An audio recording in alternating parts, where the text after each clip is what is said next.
motion in a second. I was just telling her I just decorated my tree yesterday. We'll get it done. I finally put the ornaments up, and then everything else is not going out this year. I would have like, I would just be like, eh. I almost did. It's really close, but we bought a new tree. Let's start the meeting. If we can stand for the pledge. I pledge allegiance to the flag of the United States of America and to the republic for which it stands, one nation, under God, indivisible, with liberty and justice for all. If you get a motion to approve the agenda. So moved. Second. Roll call. Director Castro. Yes. Director Champion. Yes. Director Dorter. Yes. Director Eastman. Yes. Director Lynch. Yes. Director Pievich. Director Smithson. Yes. Motion carried 6-0-1. And then we'll move on to, there is an action item, so can I get a motion for 3.01? Actually, No, did I miss something? I'm not ready to make a motion because we need to hear the presentation. Okay, all right. Do the presentation first and then we can come back. Yep. All right. Good evening and thank you. I've got quite a few of our Facility Advisory Committee members here tonight along with our OPN team. Could I have our Facility Advisory Committee members stand up just so the board can recognize you and thank you for all the work that you've done over these past few months. This is not everybody, but this is quite a group of them, so. Thank you.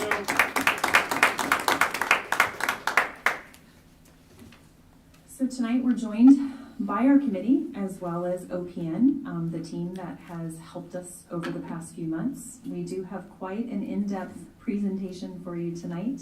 Included in your packets this evening is a copy of the presentation.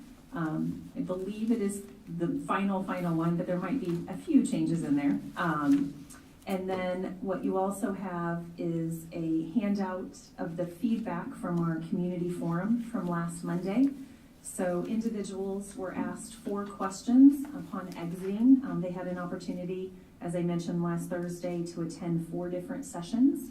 And then before they exited, they were asked some questions. So you have that feedback available. That feedback was also sent out to our committee members late Friday night.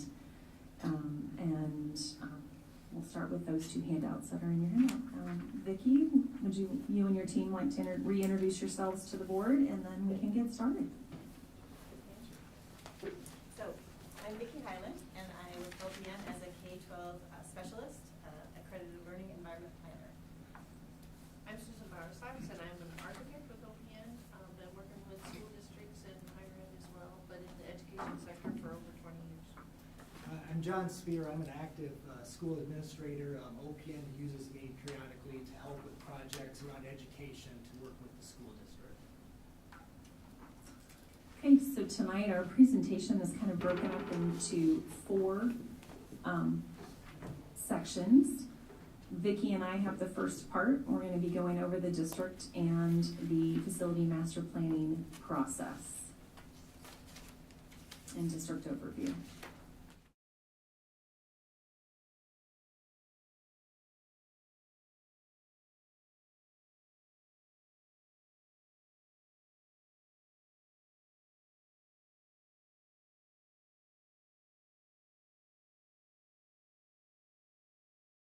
Master plan, you knew that because you solicited bids to come to you and say, we can do this for you. But it's really a framework for project implementation, looking to see what you have, getting big picture ideas, considering both short-term needs and long-term needs, balancing those needs with the budget and community input. And it's a plan that you do, it's not that you do it for 10 years and then you wait for the next 10 years and come back and do it again. It's a living document. So it's kind of a roadmap for your district. Hey, is that microphone working? I'm not sure if the audio is getting online. Thank you. Thank you. Thank you. For doing that.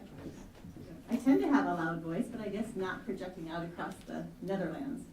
Okay, so when we talk about the planning process, what we do is we kind of divide it up into sections, and we kind of hit these topics. We have a kickoff where we define objectives with the groups that are involving. We form this wonderful facility advisory committee from people from a lot of different, with a lot of different lenses. We do the research. We look at existing drawings. Kurt's provided us with a ton of drawings that we went through and put together our own plans to use for assessments. We looked at previous findings and reports. We looked at finances. And then we did that analysis where we went out and actually did the analysis where we did facilities assessments, and we looked at your buildings for things like code and your building envelope integrity and your civil, your site, and your mechanical, electrical, and plumbing systems. We looked at educationally how your buildings are working. We pulled all this analysis. I think the core committee, the first few meetings, just felt like they were getting overloaded with words because there's a lot of information to digest. So we inundated them with information, tried to intersperse some interactions with them on some activities and some response and some, I guess, understanding, seeing, and listening, and then sharing out. So we did a lot of that. We did some community and stakeholder input. We were in each of the buildings. We did building tours. And then we spent on that deliver kind of is where we are right now, is we worked with them to come up with what ifs. And we're going to share those with you today. We looked at a lot of different cost estimates of different types of potential what ifs. We prioritized needs to come up with those potential plans. And so tonight it's all about coming to you and saying, this has been our body of work, and this is how we got to where we are tonight. We're going to present you with a couple options and ideas and try to get your input and your feedback. And we looked at all these different data points. You think about, we interacted with staff and through educational assessments. We had the task force, the facility committee. It had community input. The district and OPN worked together a lot with Dr. Morrison, with Kurt, in terms of what do you have now and where have you been and where do you see your programs going based on the direction from the board. What are your core values and what are your what are you looking forward to as a district? Right. Okay. So kind of just to recap, we've provided updates as we've gone along this process that just kind of re-ground us on how we got started and where we are. Our initial kickoff with OPN was in June. And then they spent the summer busy working on conducting all the physical assessments of our buildings, walking the buildings with their teams, looking at everything from electrical to fire to paint to carpet to the exterior and interior walls, you name it. I don't believe there was anything left untouched in our buildings as they evaluated those. Our steering committee met again in August to develop a plan for moving forward this fall. We solicited interest for our facility advisory committee in September, and we kicked off our first meeting on October and had meetings approximately every 3 weeks until we hit December. The last time the committee was formally or officially as a committee together was December 5th, and then last Monday we invited our community and the committee in for a listening and learning session over at Bettendorf Middle School, where our Director of Operations kicked off the night with a tour of the middle school. And then, as I said earlier this evening, attendees had the opportunity to transition between 4 different sessions, ranging from just the district overview to existing facilities, to a recap of the committee's work and kind of some ideas of what had risen to the top as needs, and then finished off with finance information. Just to reground us, as we know, our district boundaries are about 9 square miles. So that does not afford itself to growth in terms of new housing. I know we have one small development in the works up there just around 53rd. We don't know yet if that will yield students or not. And then there is in the works, I believe the city has approved a plan to do some development of apartment buildings down off Devil's Glen in the Neil Armstrong area. So when we look at our enrollment over the last 5 years, this is our certified enrollment. So does not include our open enrolled students, does not include any tuition in students. And so we remain pretty stable in terms of that enrollment projection. So we're not growing, but we're not on a steep decline either. So that doesn't always present a lot of new money when you look at state each year when we get our money from the state. We do continue to be blessed to be a net positive open enrollment district. As you can see, this year we're projected to bring in about $2.6 million from students who open enroll in our district. That helps keep our served enrollment up around, on average over the last 5 years, about 4,500 students. And so we continue to be in the positive from an open enrollment. And so as we go through this process and the conversations we've had, we have to reflect on why do students and families want to join our district, and how do we ensure that those facilities and educational spaces continue to be inviting, so that families will continue to select us from an open enrollment standpoint. We know that 2 of our largest entry points for open enrollment are 7th grade. We know our surrounding districts have elementary go through 6th grade, and then another entry point is 9th grade. When you talk with families, it is for our rich extracurricular and athletic opportunities that we have, and our academics that bring families in. And just tying it back to our strategic plan that you all approved, when we look at the facility master planning, the lens through which it relates to all of our core values and all of our priorities, but 2 key ones are community and lifelong learning. So how do we continue to have facilities and educational spaces that welcome all of our community? I know this weekend, if anyone tried to come over to the high school, there was a large dance competition going on, and we had our Makers Market in the gym on Saturday. The student council was running. And so you will tend to see at all hours of the days, of all 7 days of the week, that someone is using our building, whether it be our students, our community, using our Performing Arts Center. We want to make sure that those facilities continue to be welcoming, to reflect all of the diverse interest that students and families bring. And then obviously building educational spaces that perpetuate this passion for lifelong learning and a commitment to lifelong learning. Existing stories. Mr. Pratt.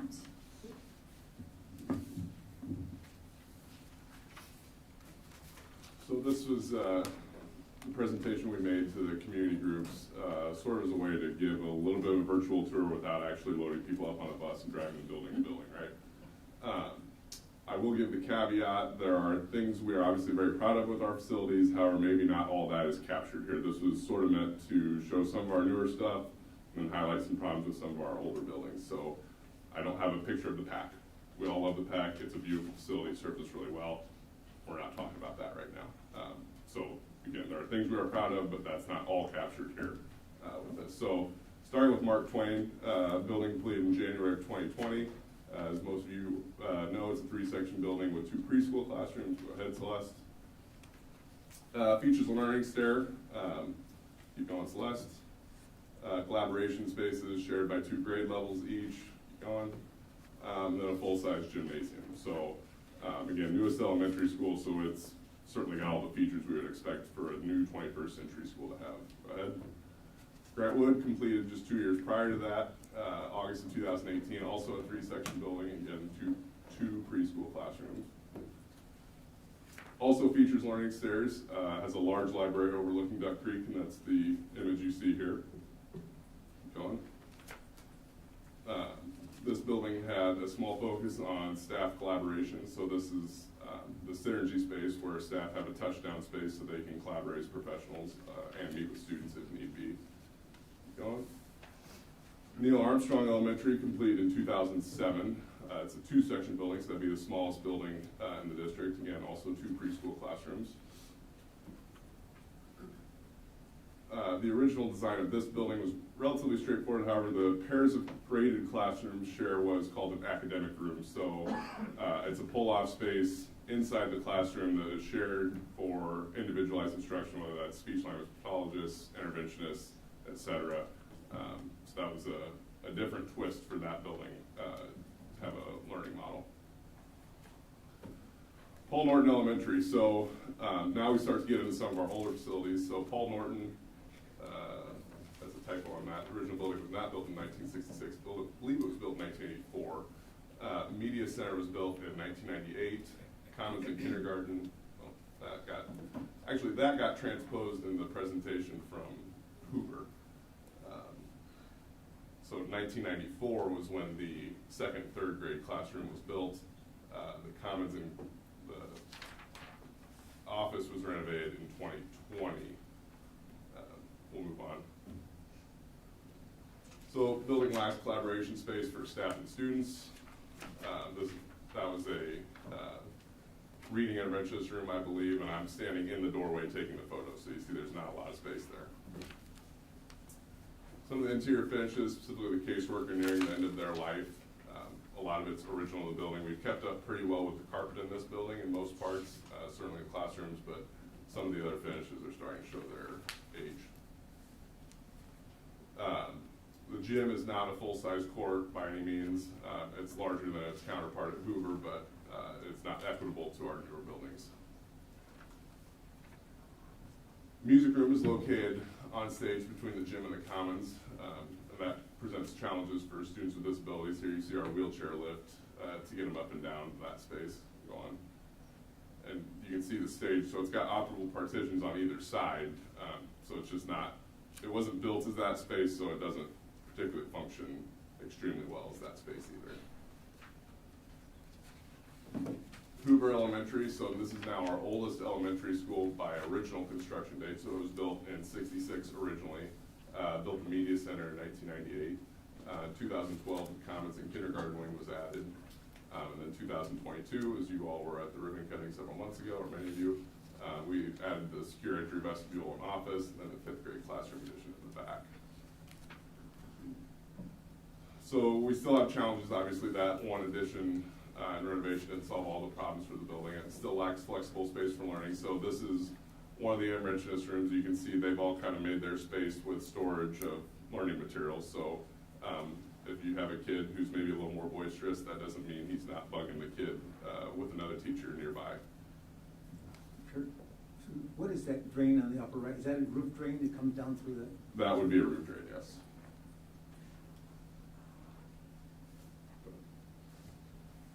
This is easily the smallest gymnasium of any of the elementary schools in the district. You can see the half-court circle actually touches the top of the free throw circle, meaning it's a very small gym. This is actually one class that's in there, so even seated, you can see there. By the time you get all those kids running around, there's not a ton of room there. So that's certainly not equitable with any of our other buildings. Go ahead. So this building, obviously, as many of you know, houses many of our special education programs. And this building in the 60s wasn't necessarily built with those students in mind. So we lacked some of those critical spaces, sensory rooms or whatever, to help meet those needs of those students. The HVAC units are nearing the end of their life. They're not broken by any means. But they're installed about 20 years ago, and that's typically where we would say they're starting to get to the end of their life. This is an Airedale unit that was installed when air conditioning was put into the building about 20 years ago. Middle school. Middle school, the original building was built in '62. In '64, they added additional classrooms on the backside. In '68, the pod structure was added. The pod structure, if you're familiar with the building, is about everything from the student services portion, hallway F, on back. There's a couple additions back there. The pod structure, if you look at the original blueprints for that building, it was called a demountable school structure. Demountable meaning it wasn't meant to be permanent. It's still there today.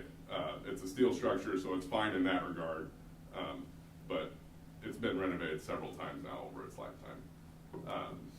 1977 was when the gym and the locker room addition was put on, which is a great feature of that building. 83, the kitchen was expanded slightly.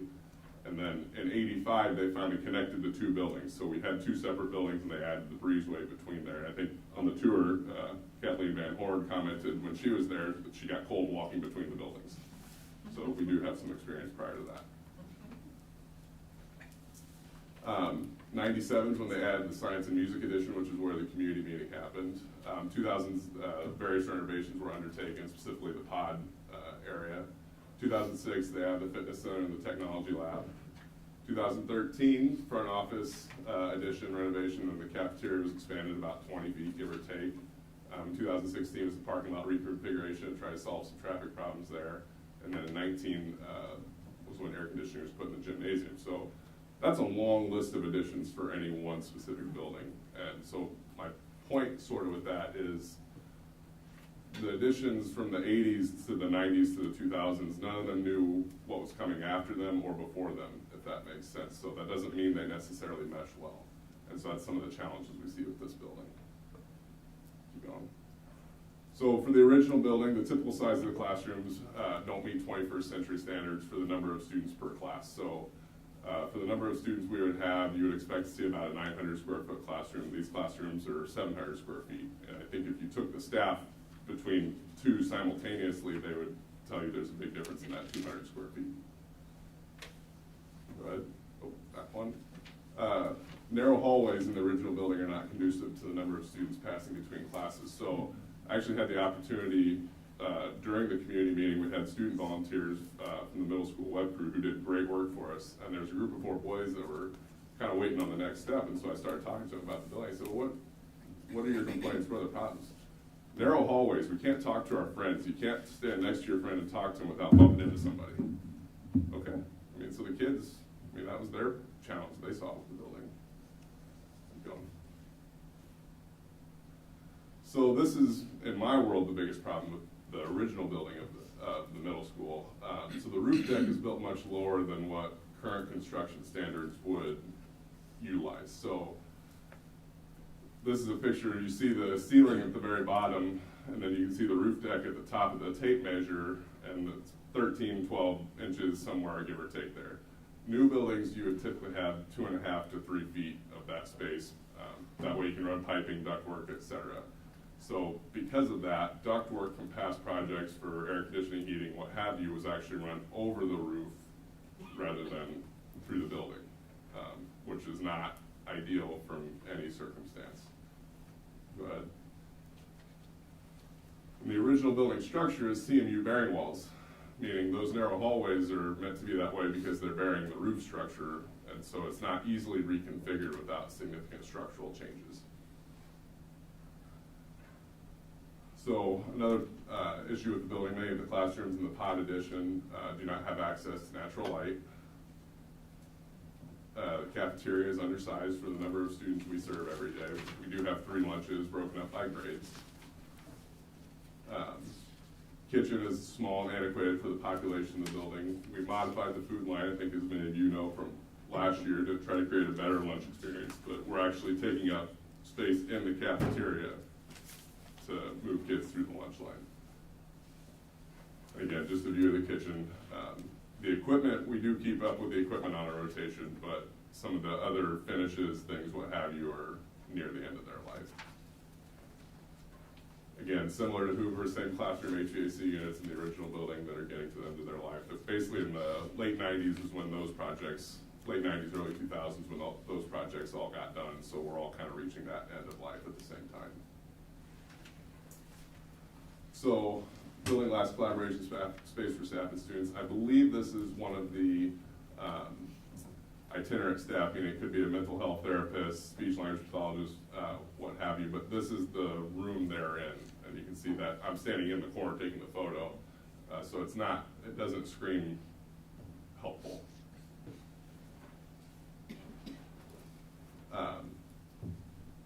Bettendorf High School, built in 1972 with the original building. 79, they added the Industrial Arts Edition. That included the bridge that connects back over to the pool area. Various classrooms were renovated in the 2000s. 2002 was the Fitness Center Edition. 2004, the Fine Arts Multi-Purpose Rooms were added on. And then in 2012, the Performing Arts Center and main office, spot we're standing in right now, was added and renovated. So a little bit of history on Bettendorf High School, and maybe some of you have heard me say this before. In the 70s, this was designed as a Westinghouse model for education with a brutalist architectural style. So the Westinghouse model for architecture, for education, was self-paced. And so that meant it was an open floor plan classrooms with movable walls. Mr. Castro would probably to have lots of stories about all of that. I do. But the brutalist style, I mean, brutal is not a great word, right? Doesn't give you warm and fuzzy feelings. It was basically a lot of concrete and very few windows. It was very much in style for the 70s of that building. It captures the architecture. Correct. Certainly windows have been added over the years, not in my time here, but we are still probably 5 classrooms to 1 that don't have a window versus do have a window, so there's not a lot of natural light in the building. Again, similar to the middle school, kitchen is outdated. There are certainly a lot more newer delivery models, and our food service staff, I think, would better speak to some of this, but traditionally it looks more like a food court, right? There's different stations you can go to with different entrees, sandwiches, hamburgers, pizza, what have you, where it's more of a flow through. So this is very much a original piece to the building that is very much outdated. Again, that's the food service line.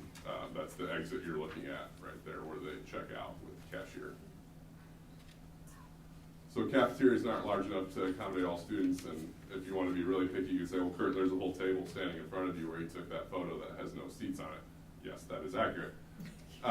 However, we obviously have an open campus policy for lunch for juniors and seniors and maybe even sophomores. I defer to Ms. Kleppe on that. If we were to ever have to eliminate that as a policy, we would not be able to host lunch with this cafeteria. So gymnasium space was a hot topic with the committee that you'll hear more about that later. But our lack of additional gym space forces teams to practice beyond 9 p.m. or beyond most nights, just because of the lack of court space. So the main court at the high school is obviously fine from a dimension standpoint. The side courts are not wide enough. And so you could have practice on it, but you're not getting the full effect from a basketball standpoint, certainly. Wrestling room, so we don't have a second wrestling room, which creates equity issues for the girls' wrestling program. The fitness center is undersized for the number of students utilizing the strength and conditioning program. I think Mr. Siebold would invite anybody to come up on a popular day and see the lack of space available. So in a post-COVID educational world, somehow lockers seem to go away. I've talked to many counterparts at other school districts, and they're all saying the same thing. Nobody wants lockers anymore. We kind of softened the stance on backpacks at that time just to get it out of a necessity for student safety, and that has seemed to work well for everybody so far. So Bettendorf High School is a little different in the fact that we have locker bays instead of lockers lining the hallways. It's 2 different models for delivery of storage for students. So that's some space we can capture back if need be, if we want to move forward that way. Band and choir rooms still have tiered floors, so that presents some accessibility challenges for any of our students who have physical disabilities. You actually enter at the top and work your way down, so we would much prefer to see a flat floor, and that would bring us up to date with what typically is done from a instructional standpoint. So the original auditorium, I don't know how the last time some of you were in there, but it remains relatively intact. And we don't utilize it like an auditorium with the addition of the Performing Arts Center. You can see, and the stage is used as a makeshift orchestra classroom, so you can see this is Miss Cooney. I don't know which orchestra class this is, but Miss Cooney's there in the middle instructing her students. Go to the next slide. And that's the backside of Miss Cooney instructing her students. So you can see it's just a stage with a lot of storage around the parts they're not using. So it's certainly not ideal from a classroom standpoint for fine arts by any means. So again, as with the middle school, this building lacks well-designed breakout spaces for students and teachers to meet in small groups. I know when I was at United Township, we added several spaces that we said anywhere from 4 to 8 students could be sent to work on a project together. And that was typically done around the media center. That way there was still supervision, but students could be sent there if need be. And about a year ago, we opened our health sciences CTE classroom. At that time, they had 4 beds and mannequins in there, and they now have a 5th, meaning it's getting smaller and smaller by the day. So I think we hope that this program grows leaps and bounds in the next few years, but I don't know that this is the space where it will thrive. Just given one, where it's at in the building, and then two, just the size alone. Any questions on any of that?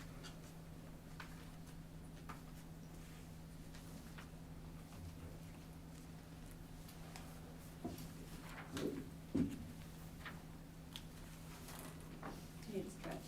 There's a lot of information thrown at you tonight. You have to get up and stretch, we won't take offense. So we're gonna talk about the process of the plan. So, we talked about, what we did was we actually did the deep research on 5 buildings. Your high school, middle school, Hoover, Norton, and Armstrong. And including that, as we talked about at the beginning, we talked about site assessments, ADA and code assessments, building system assessments, architectural assessments, educational assessments, and we actually also looked at funding availability and funding streams. This is just showing you some of the examples. We are in the review process with our actual book deliverable that will have all these data pieces in it. But these are just some examples. You see over on the lower left what we call heat maps that kind of just show areas of concern for a lot of different categories. On the lower right, you'll see a plan that has a lot of red on it. That's identifying things that are either code or ADA issues. And then up on the top middle is just an example of a site evaluation that identified some issues with that particular site. So we did, these are just a few of the examples of the output that we had for one of the buildings. And what we heard. So in the planning process, we basically took data from walkthroughs. So members of the team visited buildings during the school day, so we could see how they function and operated in the real world. Kurt has talked about identifying the buildings, things that don't work very well or don't work as well as you'd like them to, or maybe outdated, antiquated, or near its life cycle. We took that information. We talked to the facilities group about things that they see at the elementary, the middle school, and the high school that don't work very well.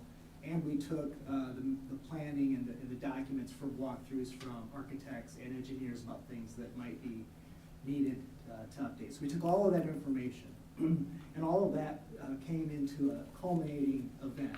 We surveyed the facilities committee, sort of like the basketball top 25.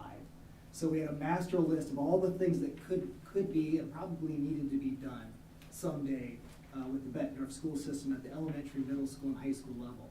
And we asked them to pick the priority areas. So you could pick X number of priorities out of a list of, let's say, 60 items. And this is really kind of, I call it the rubber meets the road activity, because you really start then to identify of the things that we know we want to do, what are the things that rise to the surface that are the most important for the district to get done. And so every member turned in a survey where they were able to select the things they felt were the most of need, or the most directly needed at the elementary, the middle school, and the high school. It was a combined list. So you may have picked 2 items in the elementary, 8 at the middle school, and 2 at the high school. Everyone had their own choice. And so what I'm going to go through is a series of 4 to 6 slides that talks to you about what we heard. So after all of the information was gathered and presented to the facilities committee, we actually had them pick the priority areas as individuals to try to determine how do we make a path forward. So, when you look at the graphs, there are going to be a series of graphs or circles broken out by area or level or type of improvement. So if you look at the first 2 graphs, the left graph shows the priorities by building. So you can see probably a little over 50%, maybe 60% of priorities were identified at the middle school, followed by the high school, followed by the elementary. The right graph will show you by category, and we broke them down by athletics, education, maintenance, systems, and site. So again, it lays it out, and really what it tells me when I just get it very quickly is that systems, site, I should say systems, education, and athletics, fine arts are the priority in this area. Next slide, please.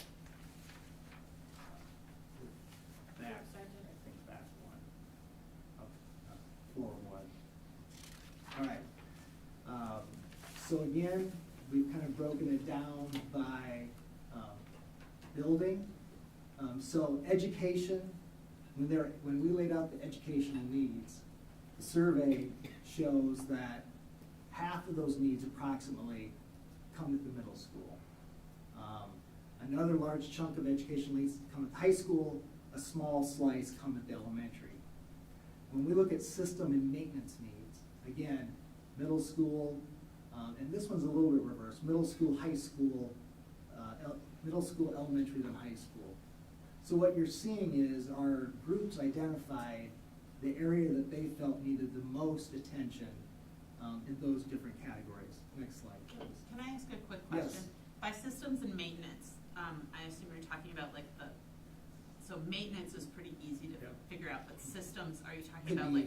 be HVAC, Okay. could be intercom system, could be electrical panels, could be boilers, Okay. you know, just the whole series of things that kind of make a building run behind the scenes.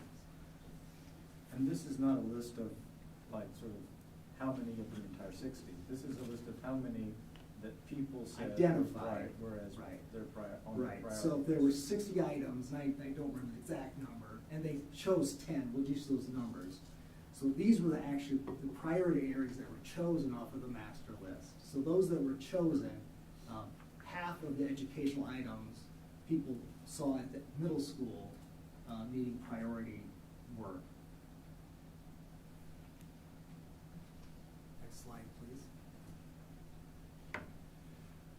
Okay, again, we break down the 6 types of things that we could do, or the categories of work that could be done. And we express it as high need, medium need, and low need. So the projects that fall into activity space, about half of them come as high need, about half of them as medium need, a quarter as high need, a quarter as low need. Gym space, you can follow the same sequence. About half of those items were identified as high need of the chosen items from the group. CTE space, again, about half were high. Sensory rooms, about half were medium. Replacing the middle school, that was one of the options. That's either a medium or a low need, that was identified as the group. Creating 5, 6, 7, 8, again, either high or low, depending on the respondents in the survey. Next slide. So we took all of that information, and I think Vicki's going to take us through this slide, but we put together scenarios about what rose to the surface. Yeah, those needs that we talked about and those categories, you know, that for the first graph showed you kind of where they fell, the needs that rose to the top. That second group of 6 really identified some interesting things to us, but certainly as we evaluated it with the facility committee and came back, I would say we reached consensus that the middle school had the highest need, from a lot of different vantage points, followed by just those improvements at the high school. Those were the next needs. It doesn't mean that the other needs didn't exist, it's just that as we started to try to form priorities, these came to the top. Yes? I'm struck that on the one hand, middle school needs sort of emerge as the highest needs, but by and large, replacing the middle school was seen as a low or medium priority. So it's like, I feel that's like we not, planted you. that's not What a the great solution. question. That's not the solution that people seem to find compelling. So that's interesting because that is really a good segue into the next part of our presentation that Susan's going to talk about, but that is a perfect lead. So they're saying that all these needs are at the middle school, but what's the best way to address those needs? And so we're going to come out, what if? So let's do one more slide first, and then Susan will talk about the what ifs. So as we talked about, as a committee, we had some big questions. We had some good big questions around discussions. One is, as you all know, as the board members, you take your school finance 101 and you kind of understand the 270 versus 405 and what that means when you go to a vote. If you go 405, it's 2 questions on a ballot, and it's confusing. Frankly, it's confusing. And the good news is, your district's in the financial position that 270 seemed to get us a lot of what we wanted to do. And it was kind of, so we had a lot of conversation, and certainly we had voices in the room that said, let's go all in, let's do the 405, go for it. But I think overall, most of the voices were, let's make this simple, because if we do a 270, we're gonna get the kind of finances that we can do to address a lot of this stuff. So what we heard was the consensus. So consensus doesn't mean everybody in the room agreed, but overall, we leaned toward a single vote, 270 being the most attainable for the district. Then we talked about the middle school. There was a lot of discussion about this, so I'm glad you asked the question you just did, Director Lynch. Replace this? And there was really, it was a mixed bag. Yeah, not really, or yeah, we should. So then we looked at a phased modernization. So you're basically rebuilding the tough parts over maybe a 3-year period. So we had a lot of conversations about there, so we're gonna show you some what ifs. And then the high school improvements was the other big question. It's what order do these happen in? And we had a lot of conversation about this, and what we tried to articulate to the committee, and we'll try to articulate to you, is we're gonna show that to you as a what if, but when it actually comes to implementing, how do these improvements happen? We really need to take a deeper dive at that high school to say what makes sense from a phasing standpoint. So there'll be a lot of conversation about that. So those were kind of the big questions that we came to, and really what we would like you guys to dialogue about tonight towards the end of our presentation. So, So you've heard about these what ifs, and so part of, we met with the committee over the course of 4 to 5 meetings. So the first meetings, we were providing a lot of data. They were drinking from a fire hose. Let me go back. And so they were drinking from a fire hose. So we went through a lot of data, armed them with as much information as possible. Then we started to show them some ideas. We talked about priorities of the survey, but we started to have dialogue. They started to ask questions. What if this? What if this? What if that? And we facilitate them with a lot of information. And so as we talked about those priorities, what were the ideas that floated to the top? How does funding work? How do we think about, is this even possible or not possible with all the input that we had? That's how we kind of get to these what ifs. We go back to them with ideas of how to get there. And then we have a lot of dialogue, a lot more questions come back, and then we sort of go through these iterations for multiple times, and that was the last couple meetings. So next slide. So if you talk about those priorities that floated to the top, and understanding bond gets you, that 270 vote gets you maybe $66 million. So thinking about what we would accomplish. So with that phased middle school modernization, what that means is it's not a total new construction. We work through the building, we work through areas. When you're done with that modernization over that three-year course, it is pretty much a brand new building. But some of the areas of the building can be worked with. They got some bones that could use some improvement. But other areas, like that original sort of core area that's the oldest part of the building, there's not a lot of good bones in that area. So that may mean more reconstruction of portions of the building. But what it allows you to do is sort of work through the building in phases over a period of time. So that's the item listed at the top, and because that was one of the higher priority items, starting that right away seemed the most important in terms of getting that design kicked off, working through that process to eventually lead to a bid and then a construction period. And that construction period is long. Knowing that it's multiple phases, it's complex, but it is possible. So then we sort of stack those 3 high school improvement categories. They're in no particular order, but there were fine arts updates that were floated to the top with the priorities. The activities areas, athletic spaces also floated to the top, and then improving those CTE needs for those new course deliveries. So thinking about maybe designing all those together, because a lot of them influence each other depending on sequencing and how you sort of work around the building. So it's important to design them all at the same time, but they may not necessarily be able to be constructed all at the same time. Once again, you still have to occupy the building. These are not projects that can be done over the summer. And so just recognizing that there's probably a staggered construction schedule. Doesn't necessarily mean they would go in that particular order. It all just depends on how you work through that plan. But what we did identify is you can see across the bottom there that with that 270 vote, that the GEO bond funding can get you quite a ways down the road. And then you currently have SAFE funding that would become available in 2029. So knowing that if you go for the single vote, the single question vote, it's not enough to accomplish the entire plan that we identified for the 10 years. But it is enough to accomplish a good part of it at the beginning. And then when those SAFE funds come back into play in 2029, maybe that can be thought of applying to that elementary work. So this is where we sort of strategized of how could we get all the work done that they identified as priorities over that 10-year course, and how might the funding align with it. So if you go to the next slide. So we also said, okay, what if? Let's talk about a middle school replacement. The biggest difference is, as you can see, the price tag for a middle school replacement is definitely more than the phased modernization.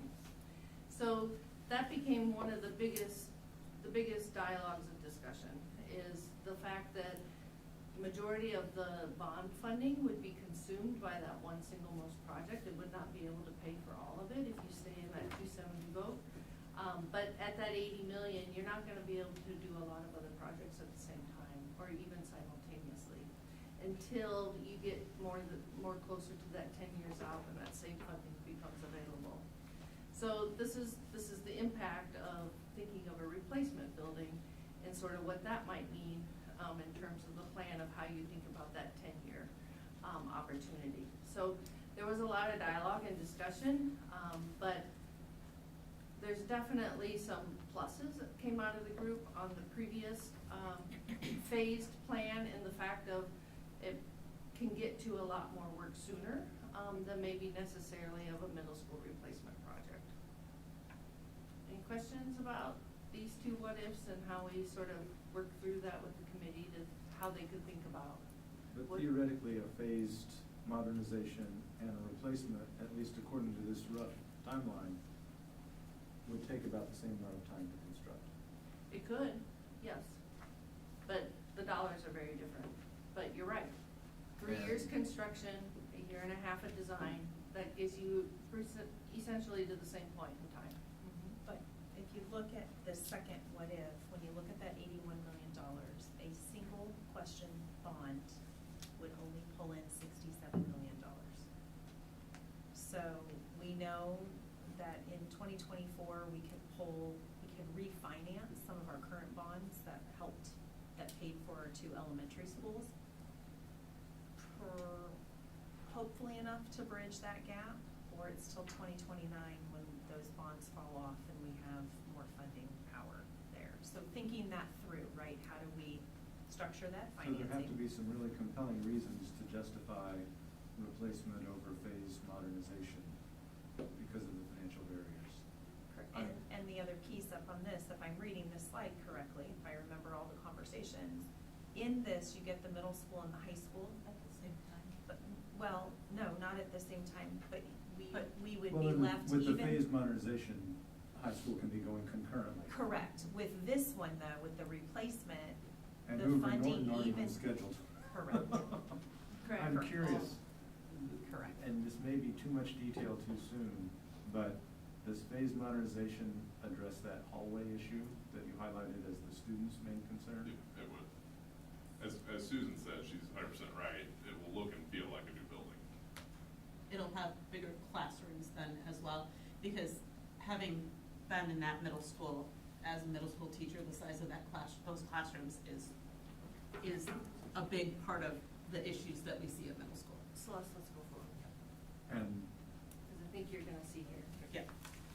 and one of the concerns either way is how much disruption does it cause to the students during the process? So I'm gonna lean on Ms. Colson back here to speak, as Hoover was under construction all year last year. And I think you said this one night when we were over there. What was the question? Sorry, I was. How much does construction disrupt while kids are in the building? Minimal. I mean, it just depends on where the kids are at in the building, but there's been things put into place to help. You put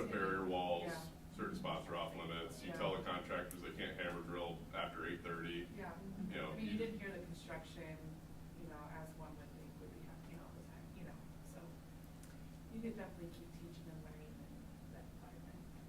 And after Susan goes through some of these slides, John could even speak to, having been a superintendent where they did a phased replacement or modernization of a high school, he can speak to what that looks like in a large scale building as well, if he's willing to talk about his experience. But I want Susan to kind of walk you through what some of these what ifs could look like, and then come back. So as we talk through these potential projects, and how we identify the project costs, in order to help you make some decisions, we do look at the existing building. What, in the end, I mean, a complete replacement is a simple way to look at it, because that's easy for us to provide that information. This is much more complicated. And so we looked at what are the parts of the building that have good bones. Some of those newer areas, the corridor width isn't as big of an issue as those old original parts of the building.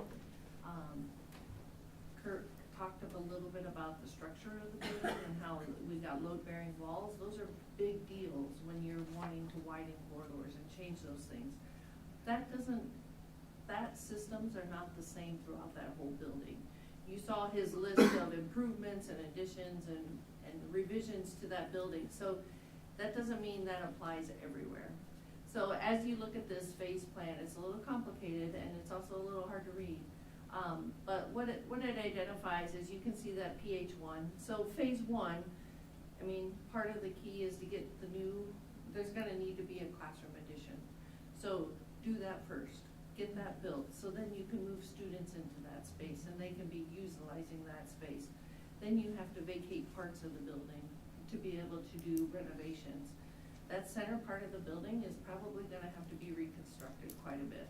So that's probably your biggest headache, is that phase 2 of trying to work through that center core, and revamp all those classrooms. That's where the ceilings are the lowest. That's where the structure is most limiting.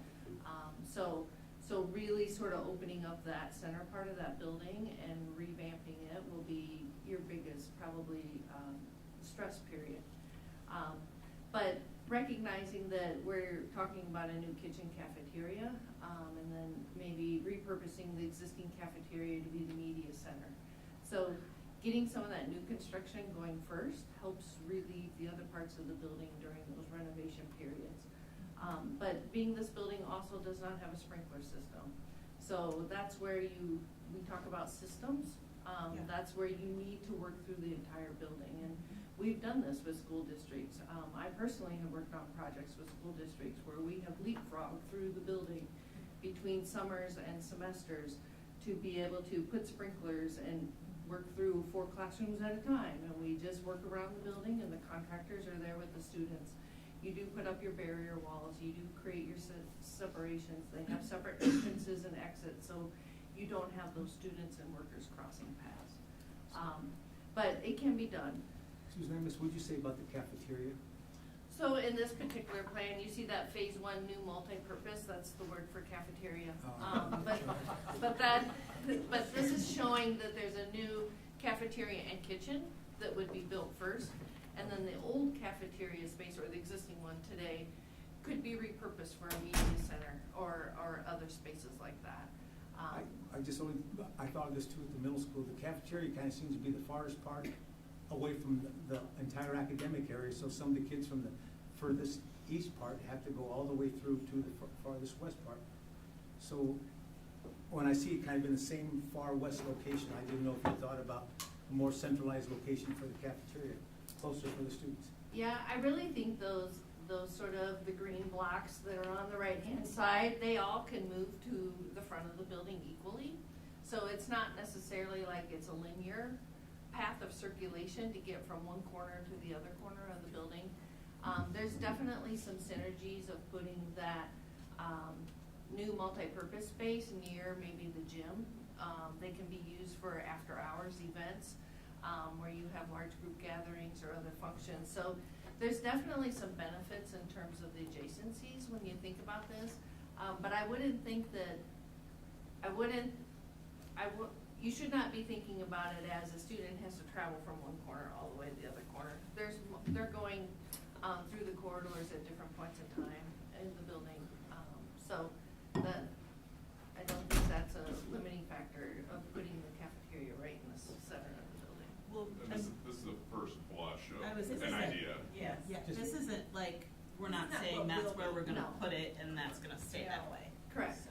Correct, but this is how we have to think about it in order to do enough planning and enough programming to identify costs for you to make decisions.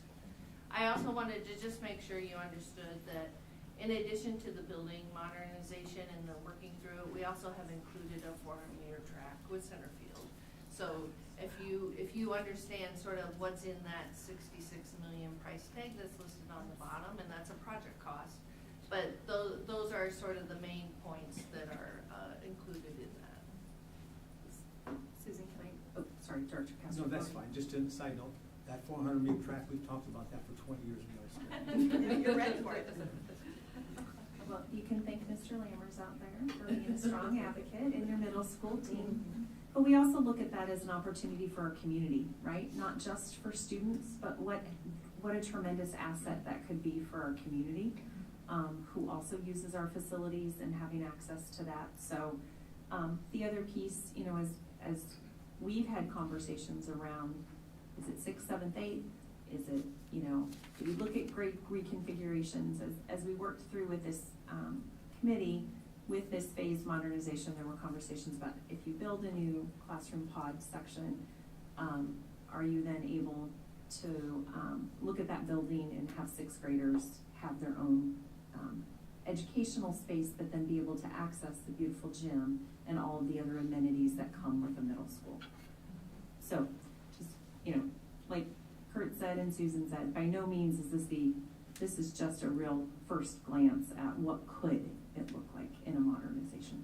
And I'm sure you're gonna talk about it later, but one of the what ifs you Talking to highlighted. microphone. Yes, please. One of the what ifs you highlighted was the 5, 6, 7, 8 versus the 6, 7, 8. That has significant implications for how much space and what kind of space is we need. Right, and if you remember that slide that came up in terms of, thank you for bringing that up, Director Lynch. Where when we did the flesh out of the priorities from the committee, creating a 5, 6 versus a 7, 8 fell lower. Low need. Yeah, I see Correct.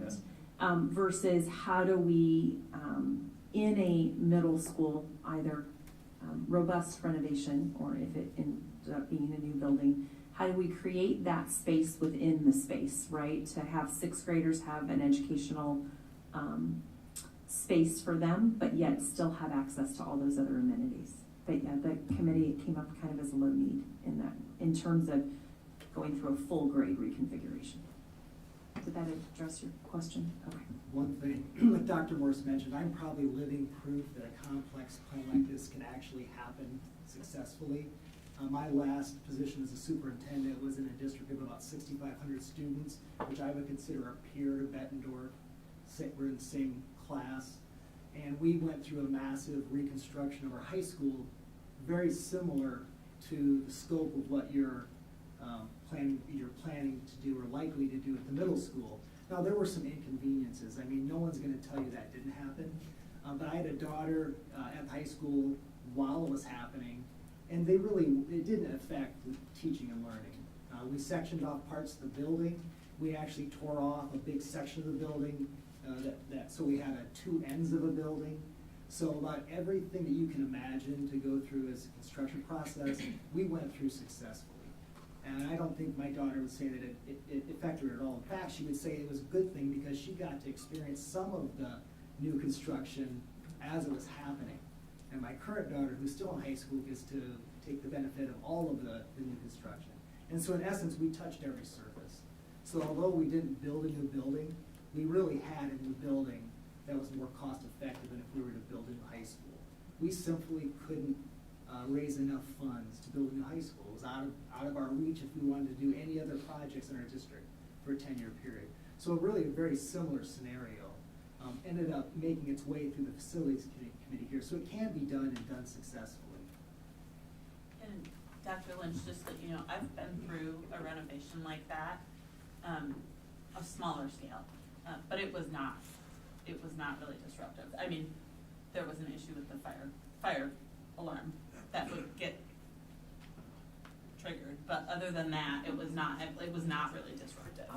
Either route can be disruptive, as we learned with Mark Twain. Yep. Good point. Next slide.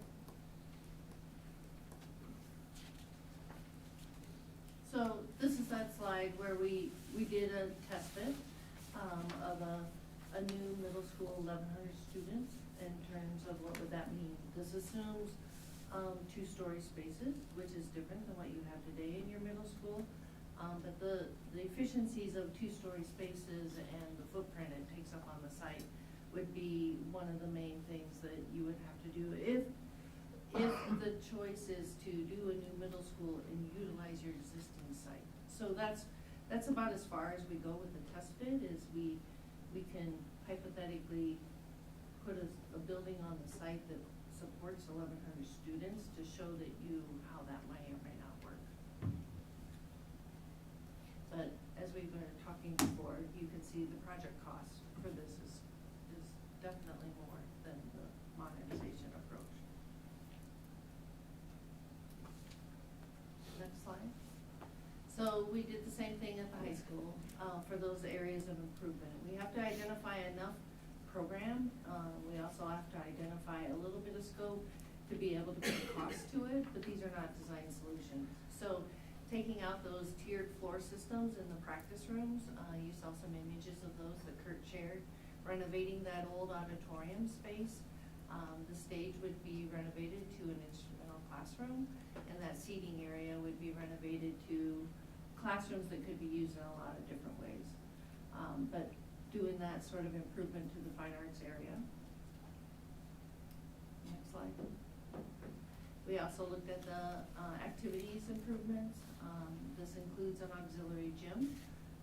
This also includes additions and renovations that would affect the wrestling room, the weight training, the fitness areas, also probably the locker rooms. So this is one of those improvements that is focused in that athletic area portion of the building. Next slide.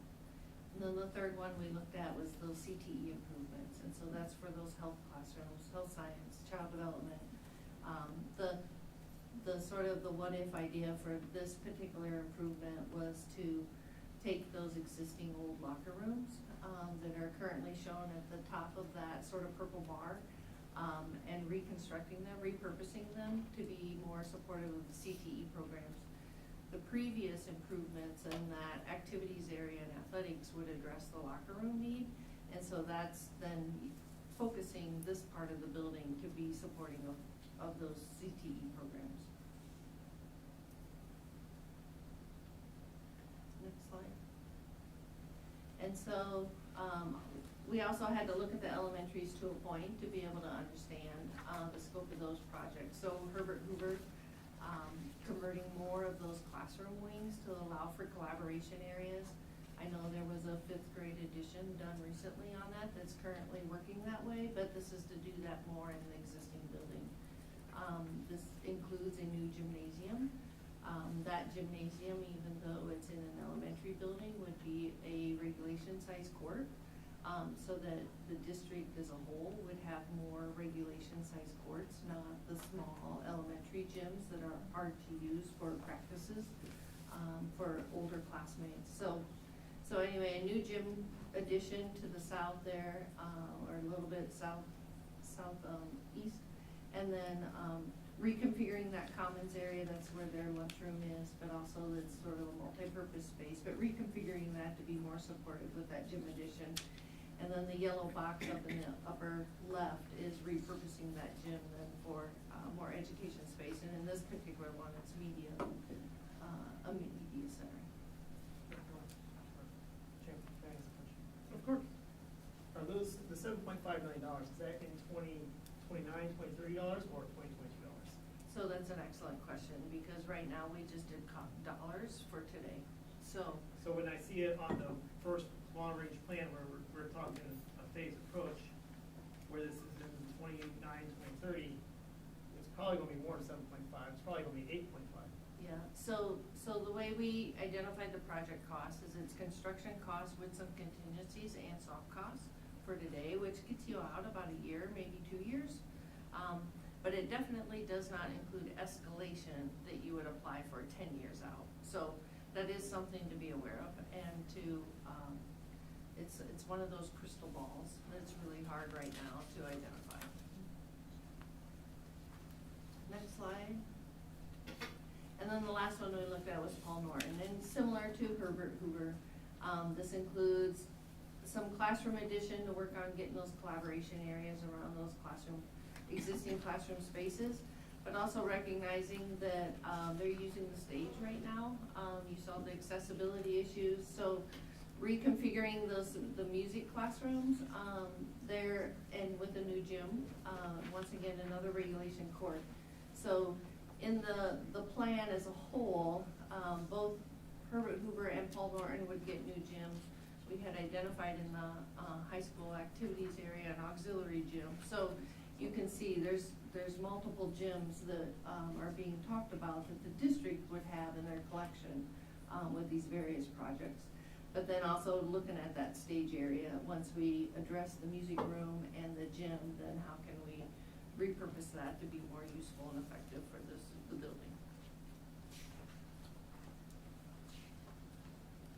So those are the priority projects that we studied in order to inform the committee about those project costs and identify those needs to be able to lay out that plan, that what-if plan of how maybe this could happen. Any questions?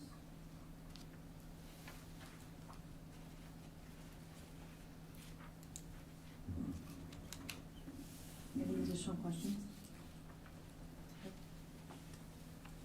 I get the impression, and I'm pleased that it's the Tell case. your microphone, please. Yes, that this avoided a lot of horse trading. That it really was sort of here are identifiable needs, and it's a question of ranking to see what emerges as most pressing, most essential.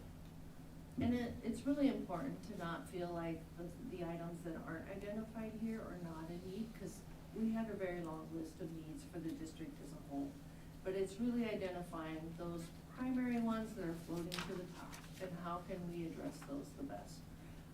But I don't recall that we had a lot of contentious horse trading discussions in our committee meetings, but it is, trying to think of the district as a whole, and how could we work the dollars and the schedules and the projects to probably accomplish as many as we could in 10 years, within reason. Okay, Dr. Morris, this question's actually kind of more for you, but could you just remind us the makeup or some of the people who were included in the facilities planning committee? Because I just want to make sure that, like, as the community understands, these are the people, the type of people who are on the committee facilities planning, because none of us were on that committee, so. Absolutely. So we had current staff who, some have students in our district, some have had former students and graduates in our district. We have community members who have either grads themselves from years ago, or have had children and or grandchildren come through. We have some individuals who did not have students but are a big part of our community. Trying to think who I'm missing. We had administrators. We had representation from elementary, middle, and high school. We tried to make sure that from a staff perspective, we had representation from from athletics as well as fine arts. We had union leadership on the committee. I'm looking at the committee. We have a lot of parents who had students at different levels as well. I'm trying to think if I've missed any category or group. I'm looking at the committee or looking at Vicki, Kurt. Did I cover everybody? Yeah, it felt like we had a really broad section of individuals, and I'm very grateful for the robust conversations that this committee had. I mean, we had a couple meetings where we were really wrestling I should say, I need to give them all of the credit. I just observed and listened and tried to answer questions where they wrestled with the amount of needs that we have and how do we prioritize those, and when that priority list came out.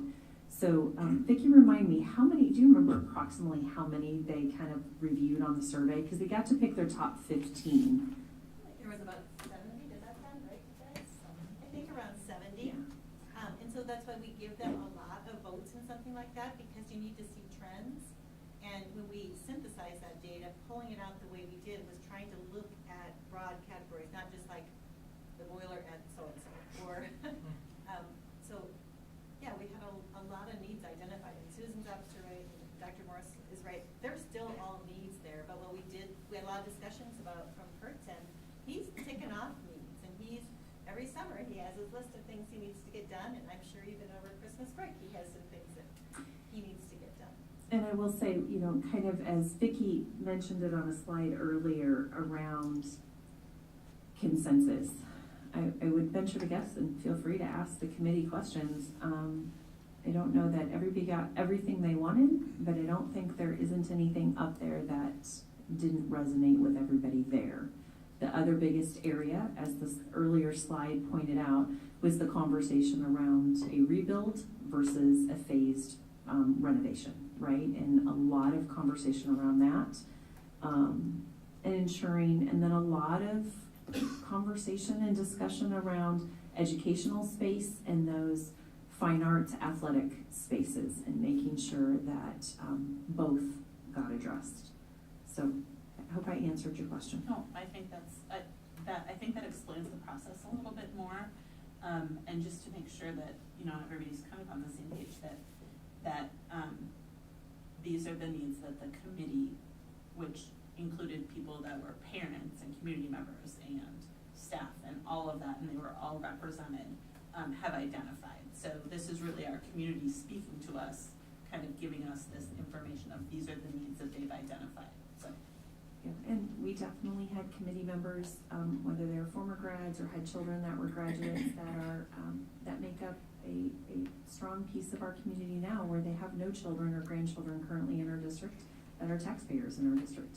They have a vested interest to want to make sure our schools remain viable, inviting options for people, because we know good schools are good for the community and good for our businesses and our housing, and likewise, good communities create great schools. So I feel like we had a really diverse cross-section of individuals, and there were some really great, powerful conversations that after meetings we stepped back and really reflected and tried to process that and bring back and synthesize that information back to the next committee meeting.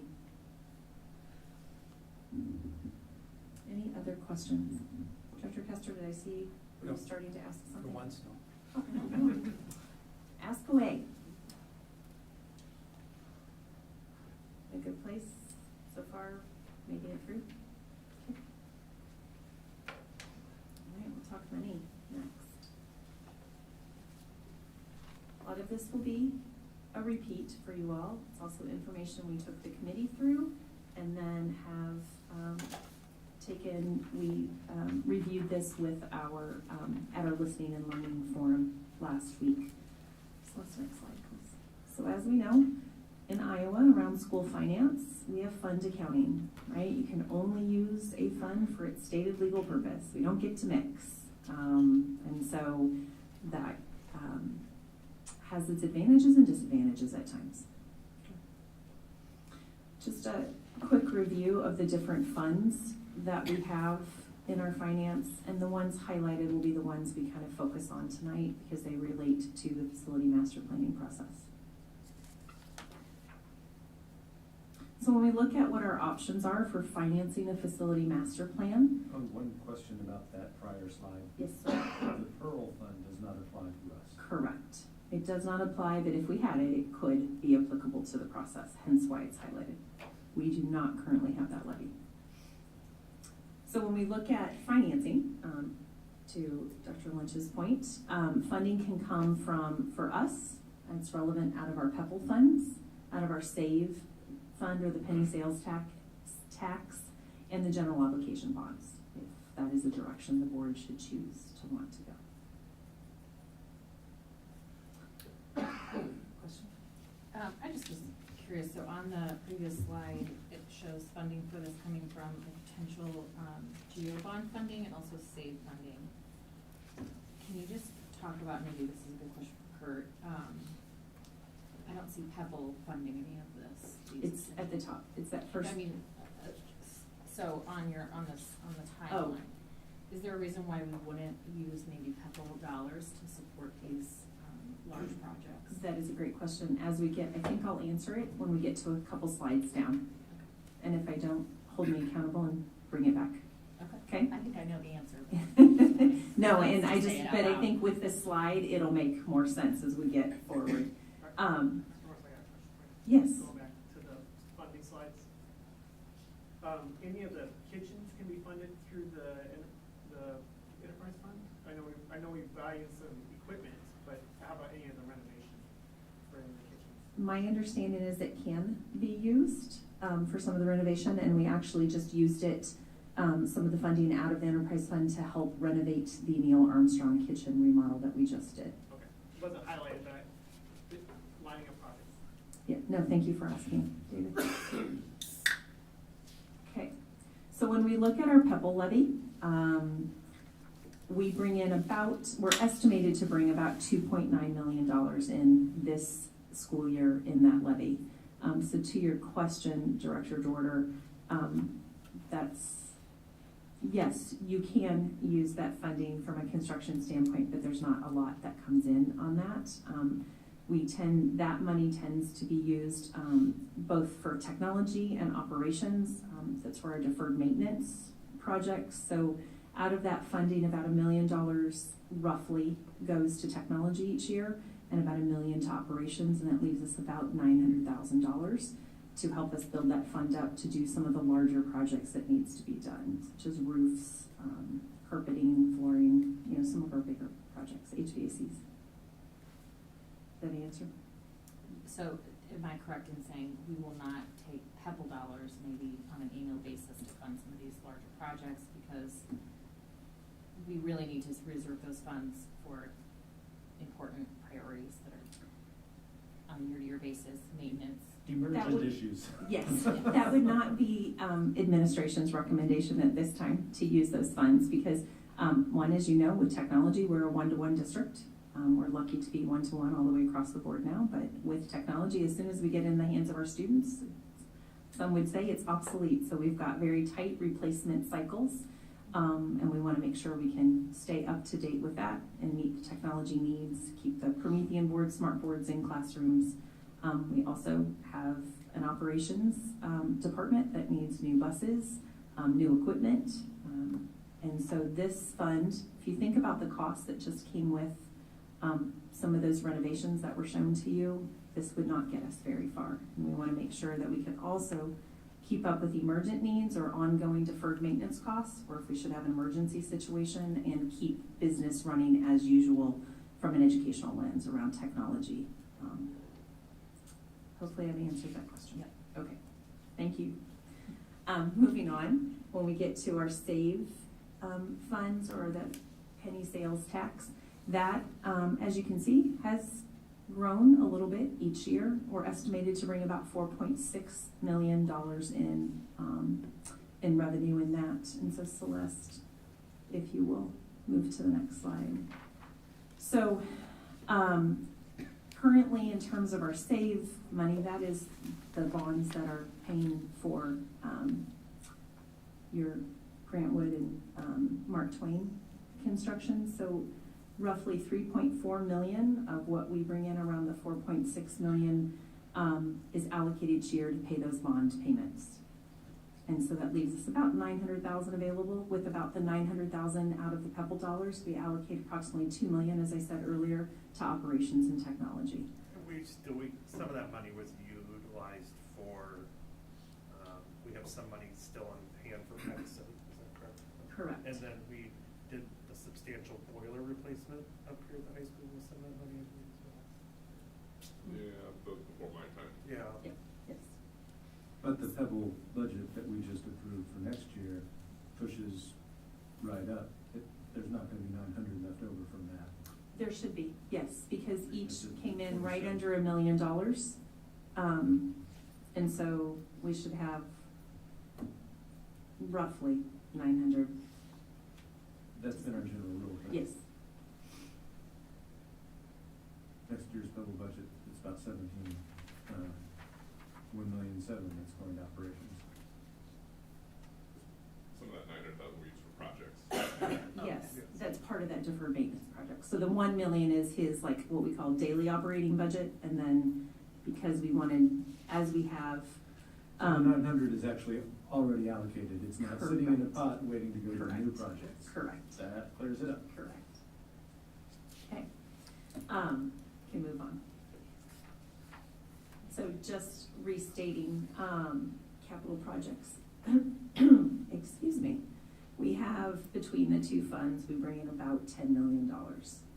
And then those save revenue bonds that were issued in 2018 and 19, in the year 24, fiscal year 24, we would have the capacity to restructure or refinance those bonds and pull some money from that, and then in 2029, those obligations for Grant Wood and Mark Twain would open up the entire amount of, that we could bond against. And as I recall from our meeting last fall, earlier this fall, it's kind of a choice. We could refinance in 24 or get fully liberated from the bonds, but we can't do both. That is my understanding as well, but I would double check that, yes. And if we refinanced, we could pull a little under $20 million. My understanding, you'll see a slide later on where the numbers are actually outdated as of just late last week when we were working with Piper Sandler. To fully, when those other two projects fall off in 2029, it could open up, as of this day, because we never know what the market's gonna yield, approximately $43 million that we would have. And that's factored in to some of, as you looked at that, the what-if scenarios. So if the direction were to go for a GO bond, if it were to gain community support and pass, you'd bring in about $66.7 million. With that 43, you saw the total price tag of about $98 million. So now, to David's point, it hasn't accounted for inflation or escalating construction costs, but my hope would be that we would somehow find a way to level out this market and maybe return back to some normalcy in project costs and construction. And some of that inflation would be reflected also in increased save revenues. Some, not all. It's such a, yeah. And that's why I think Vicki and Susan, I don't remember which one said it best at the beginning, when you look at a facility master planning process, the best ones are the ones that you are looking at on a routine basis and making adjustments, because there's so many factors that come into play, right? Escalating construction costs in the world we're living in now, hopefully that will level off. Inflation, but if you're also in a robust community where housing prices are going up, I mean, there's just so many different factors.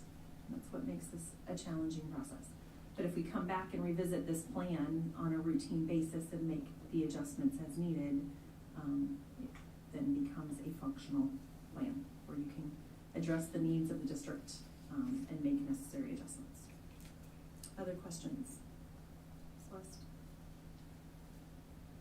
I'm gonna have you. Okay.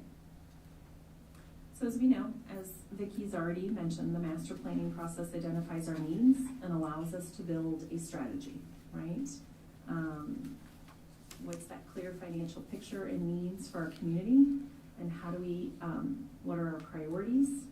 And then how do we put funding behind those priorities? As we saw just a few minutes ago, the 10-year plan that's before you and has identified roughly $98.5 million worth of needs in our district. And so we know that between our PEPL resources and our SAVE resources and any other cash we have on hand in the district, that $98.5 million price tag exceeds our resources in the district. And so how do we address this? How do we do the work, and how do we finance it? So we've talked about, we've got PEPAL dollars, you have SAVE dollars, and you have potential for a general obligation bond. When we look at the PEPAL, it's coming from our property taxes. We've already sought that reapproval from our community, and we're very thankful for their support. But it has a much smaller amount of funding. It was about $2.6 million, right? When we look at our SAVE dollars, that is coming from that 1 cent sales tax. We know through the generous support of our community, we have that locked in until I believe like 2054, quite some time. 49. 49, thank you. So we have that, and has a little bit more dollars in it, and we have larger potential to restructure some of those, refinance those, or bond against those, depending on the year we want to look at that. And then general obligation bonds definitely have a direct impact on property taxes, requires voter approval at a 60% +1 majority, but it has potential, depending on if it's a 1 question or a 2 question, to yield anywhere from about $67 million to $100 million. Okay. So as the information presented to you tonight, middle school did rise as a high priority need, followed by needs at the high school in terms of fine arts, athletics, and CTE spaces. And then obviously we still have needs at our elementary schools.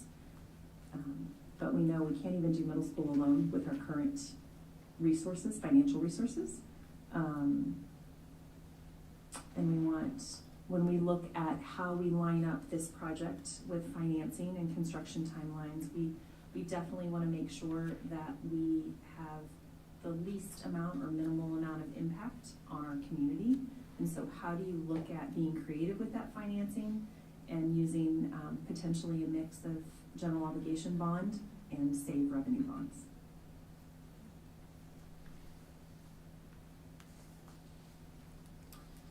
When you look at a bond, the laws were changed recently around when you can hold special elections. In odd years, you have the potential of 3 elections, and in an even year, you have the potential of 2.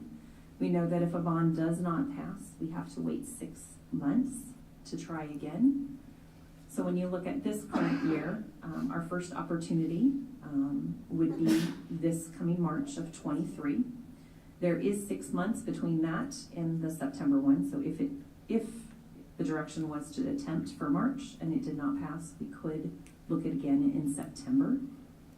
And then if you looked at in our even years, you've got the March 5th date of 2024. If it should not pass, you would not have 6 months. Or yeah, you would have 6 months between March and September. Where you don't have the 6 months is between September and either November or the following March. You would miss it if it went out in September 12th of 23, you would not have 6 months. So you would have to wait again until September of 24. If you held a bond election in March, I'm I'm sorry, I It's leaned hard for the back. audience No, to hear. I appreciate the reminder, I'm not offended. Keep reminding me. Yeah. If we do a GEO bond in March, and it were to fail, which of course it won't, then we would have the option of either September or November, Correct. and in extremis, the following September 24. Correct. But if we had our first go bond in September, the only option would be September of 24 as a follow-up. Correct. So, just looking at the timeline, And I see a typo up there. if we think these facilities projects are important and the funding should be secured, then we would need to try to be organized enough to put together a bond referendum in March. Did I answer your question? Mm-hmm. Okay. Yes, if you wanted multiple opportunities, if for whatever reason we would not have success on the get-go. Now, just out of curiosity, this might be a question for Mr. Pratt. If funding were secured at the first attempt in March, would as opposed to waiting to the fall of '23 or the fall of '24. Would that accelerate the timeline in terms of getting projects started? Does March versus September, November do us good? Oh, yeah, every checkpoint that we can check off is just one step closer. Because, I mean, as these guys, or these two would tell you, 6 months of design is a lot of time. And we need more than 6 months. Yes. But 6 months helps. So I may be getting ahead of the rest of us, in which case I apologize.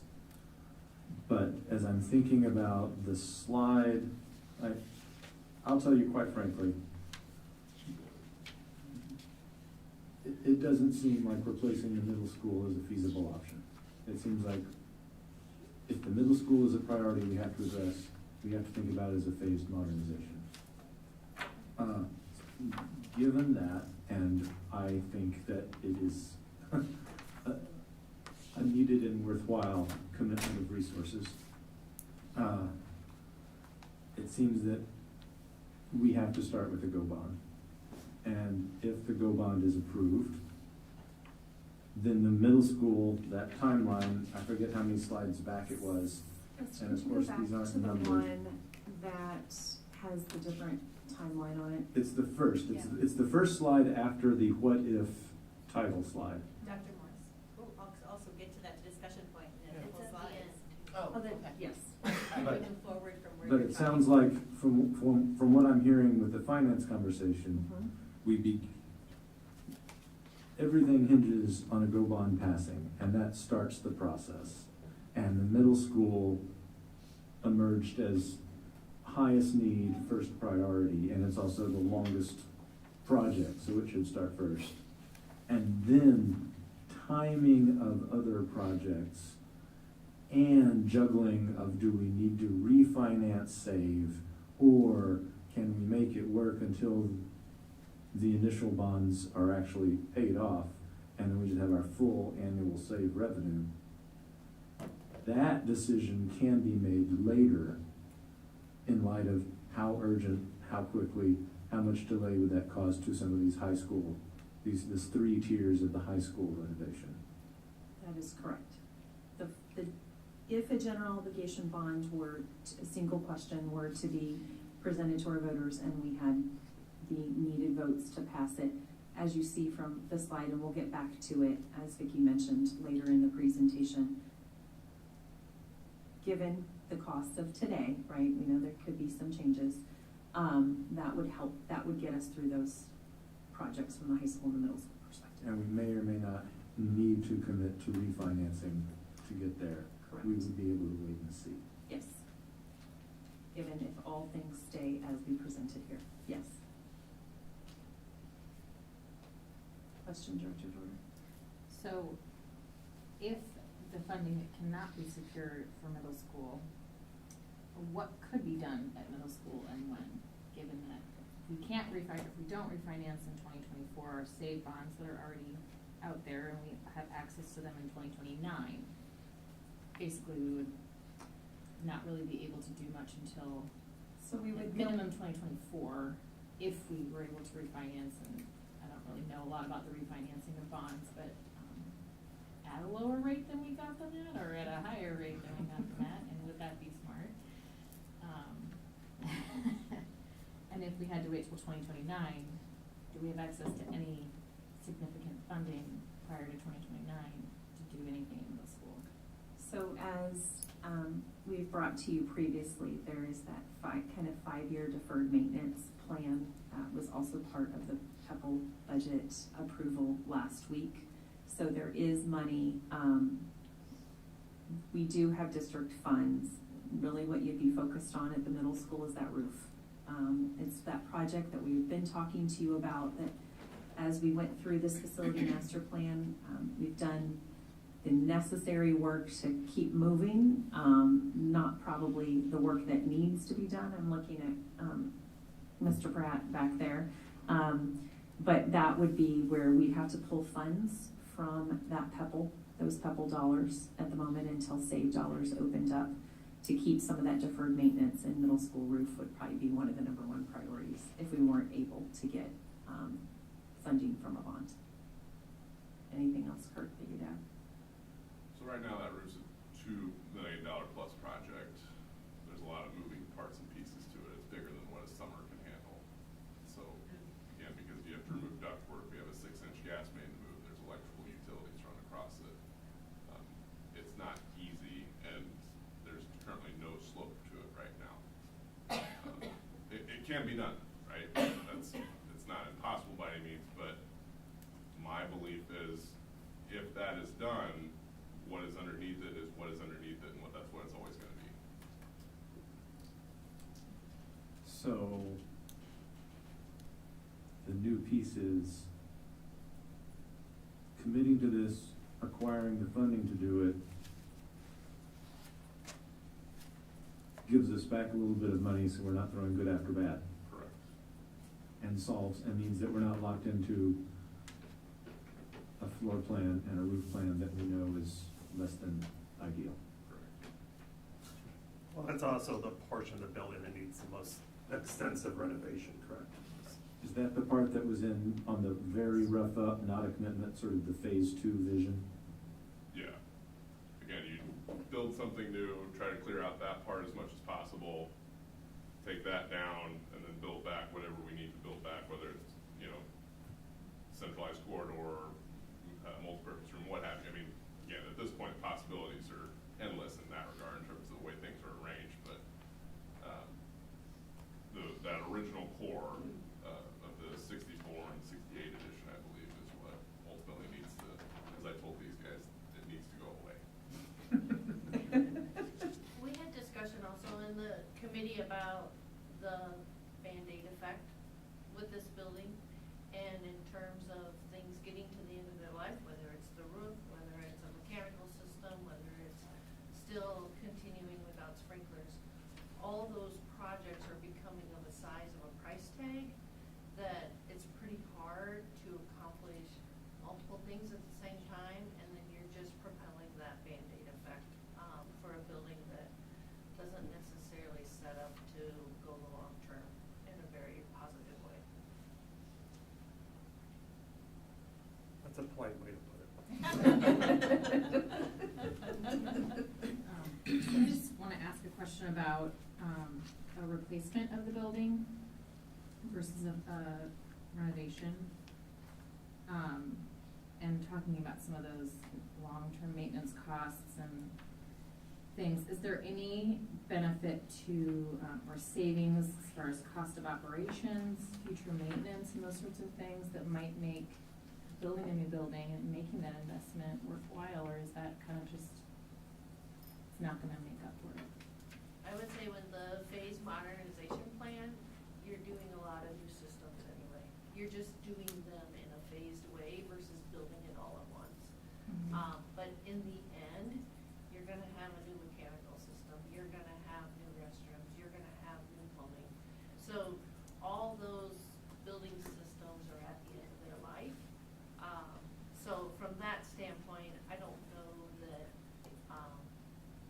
you're gonna gain a lot thinking that a phase modernization won't get you those new systems, which the new systems, why I keep bringing that up, is the new systems really are what's gonna save Kurt for that ongoing maintenance and the PEPAL dollars. That's gonna free up PEPAL dollars to be used for other needs, because once we replace those systems in those buildings, they'll be good for a period of time. Right now, they're sort of year by year, some of them are barely continuing, parts and components of them are. I have a question that kind of piggybacks on that, maybe, I think. If we were to build a new building, so you had that it would, yes, it would fit on the field, but we would also have the costs associated with taking down the old building and everything to do with dealing with all of that area that is now where the old building is sitting on, correct? So that would actually add costs to our projects, correct? And if you remember looking at that diagram, with both buildings on the site, there is not room for that track. So if you are gonna build a new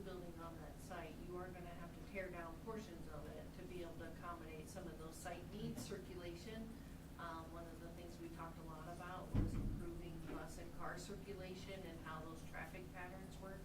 So yes, that would require you to free up areas of that site to be able to address those needs as well.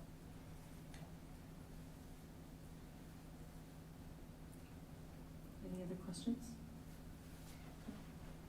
Great questions. So obviously, even the consideration of a general obligation bond is not taken lightly, right? We understand and respect the fact that this will have a financial implication to our community. When you look, this district has done a really nice job over the years of, and there'll be another slide, a couple slides later that'll show our overall levy rate over the last almost 10 years. But when you currently see where our current levy is compared to our surrounding districts or our neighbors, we are the second lowest, right? We're just above North Scott, and the average in the area average is about $13.66. So this district has done a really nice job of managing the different levies within our overall levy to make sure that we are being good stewards of those dollars that come in from our community.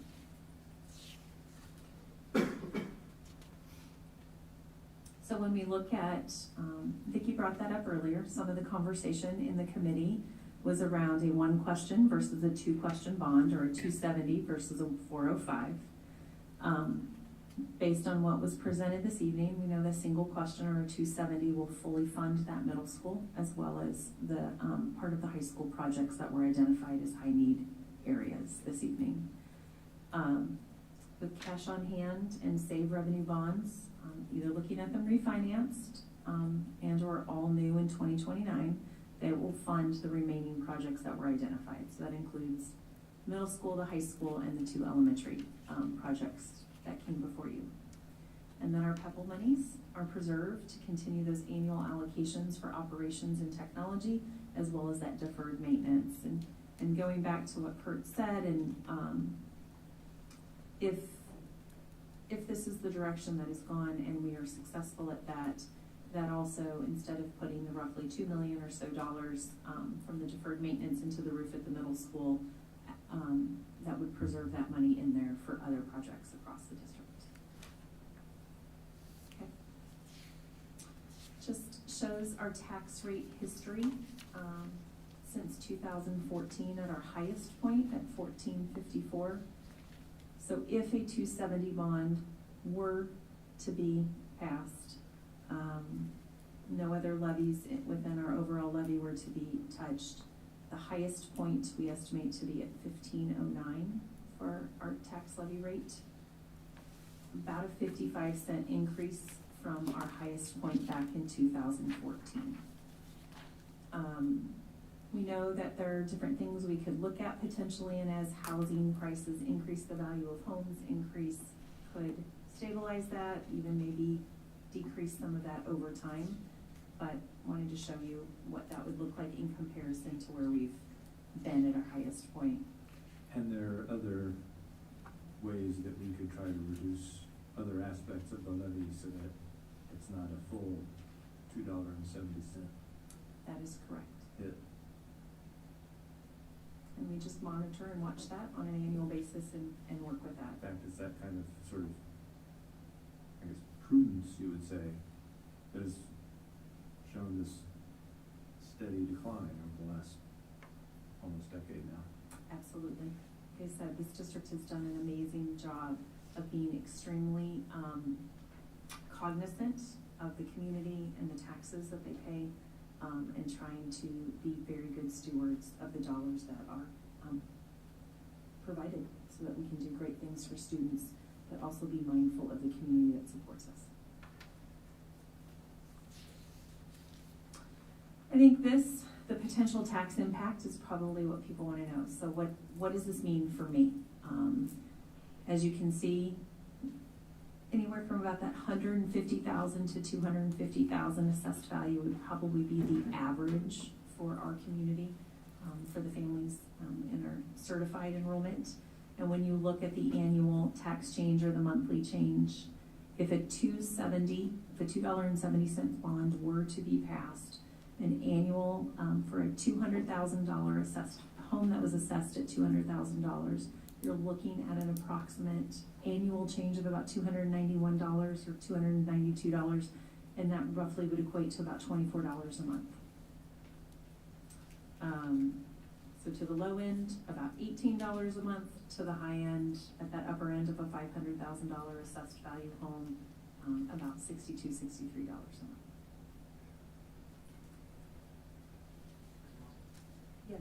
How many years on the, or the bonds estimated? 20. 20 years. Question was, if you couldn't hear, how long for the bonds? 20 years. Any additional questions?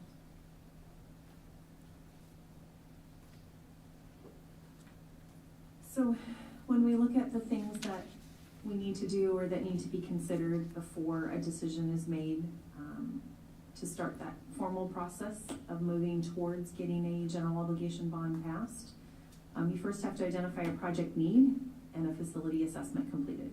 So here we are tonight presenting the work that OPN has done, as well as this facility advisory committee. You need those facility and educational specifications. They needed to have been looked at, reviewed, evaluated, and what are the estimated project costs determined by an architect, which happens to be OPN, who we hired to help guide us and shepherd us through this process.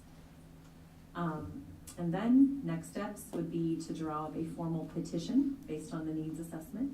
We would need to circulate that in the community, and before it could even come to you for a potential call for an election, we would need to get 25% of the voters from our last school election, which would have been fall of '21.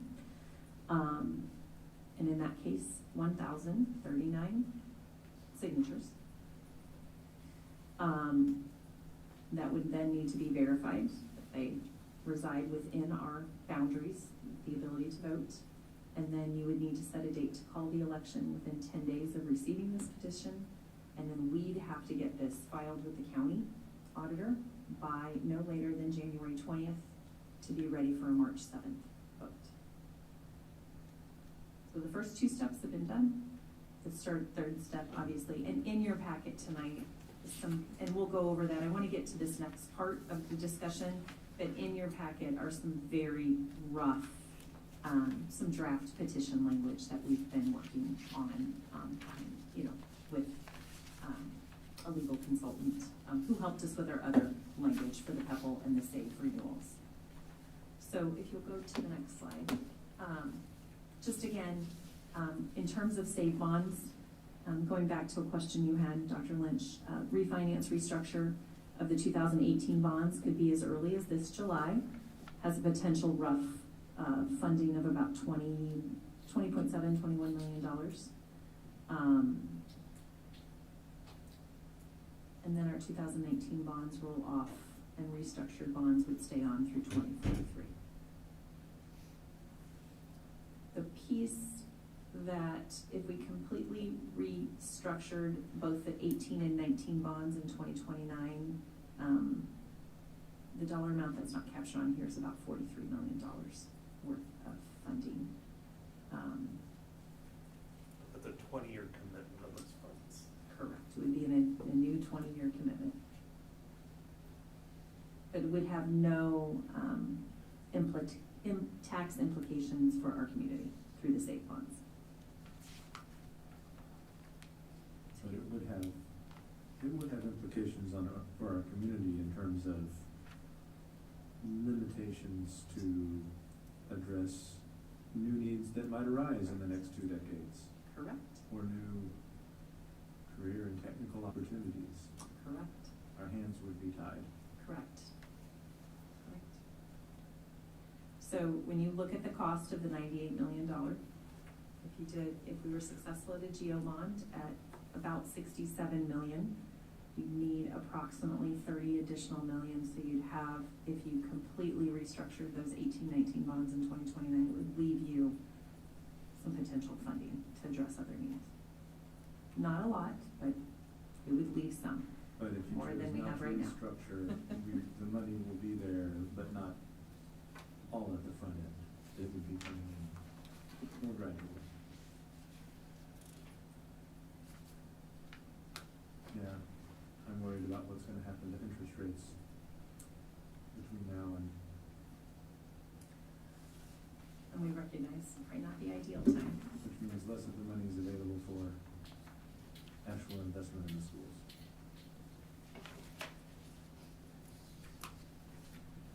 Those are all things to consider.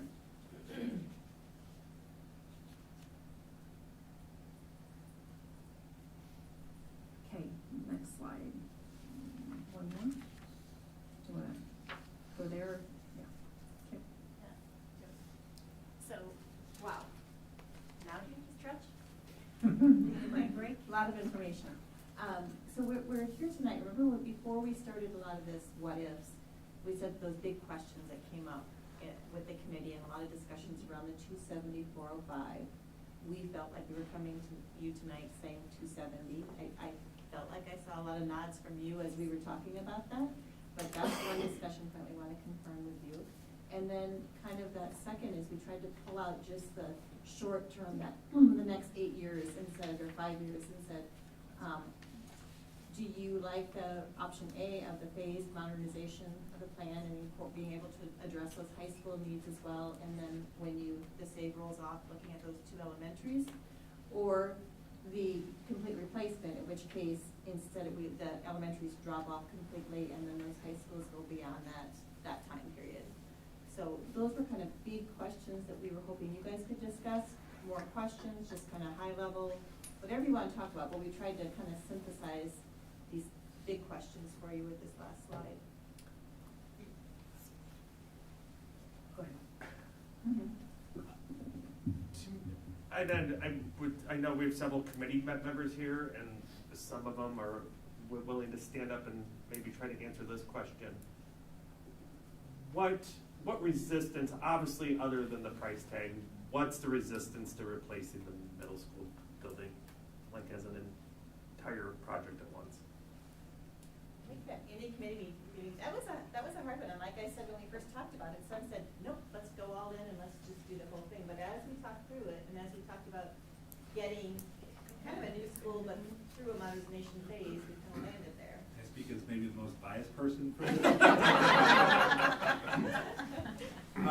While a new middle school would be nice, I would say on behalf of the committee, we felt like looking at something where we could touch at every point of a child's educational career was where we wanted to go, knowing that we would be able to access the fine arts and the activities, looking at this from a perspective of how could you get this to be passed in the community. This is addressing elementary, middle school, and high school. Selfishly, we know there's a lot of needs in middle school, but to get to everything, we felt like A was the most prudent and the most realistic in our community at this time. And I just think even Susan alluded to the fact that if we do that phased in modernization, we pretty much have everything that we wanted. Almost like in a new building, we'd have all the upgrades and electrical and HVAC and all those things. We have those, and still the good bones remaining that's still in the building. Is that correct what you said? Correct, you're using the parts of the building that have good bones. Yes. Correct. Do anyone else from the committee want to say anything? You guys had some good discussions. I don't want to put anybody on the spot. Okay. Just looking for some feedback, so, thank you. You're welcome. Any other questions for our committee or our team or?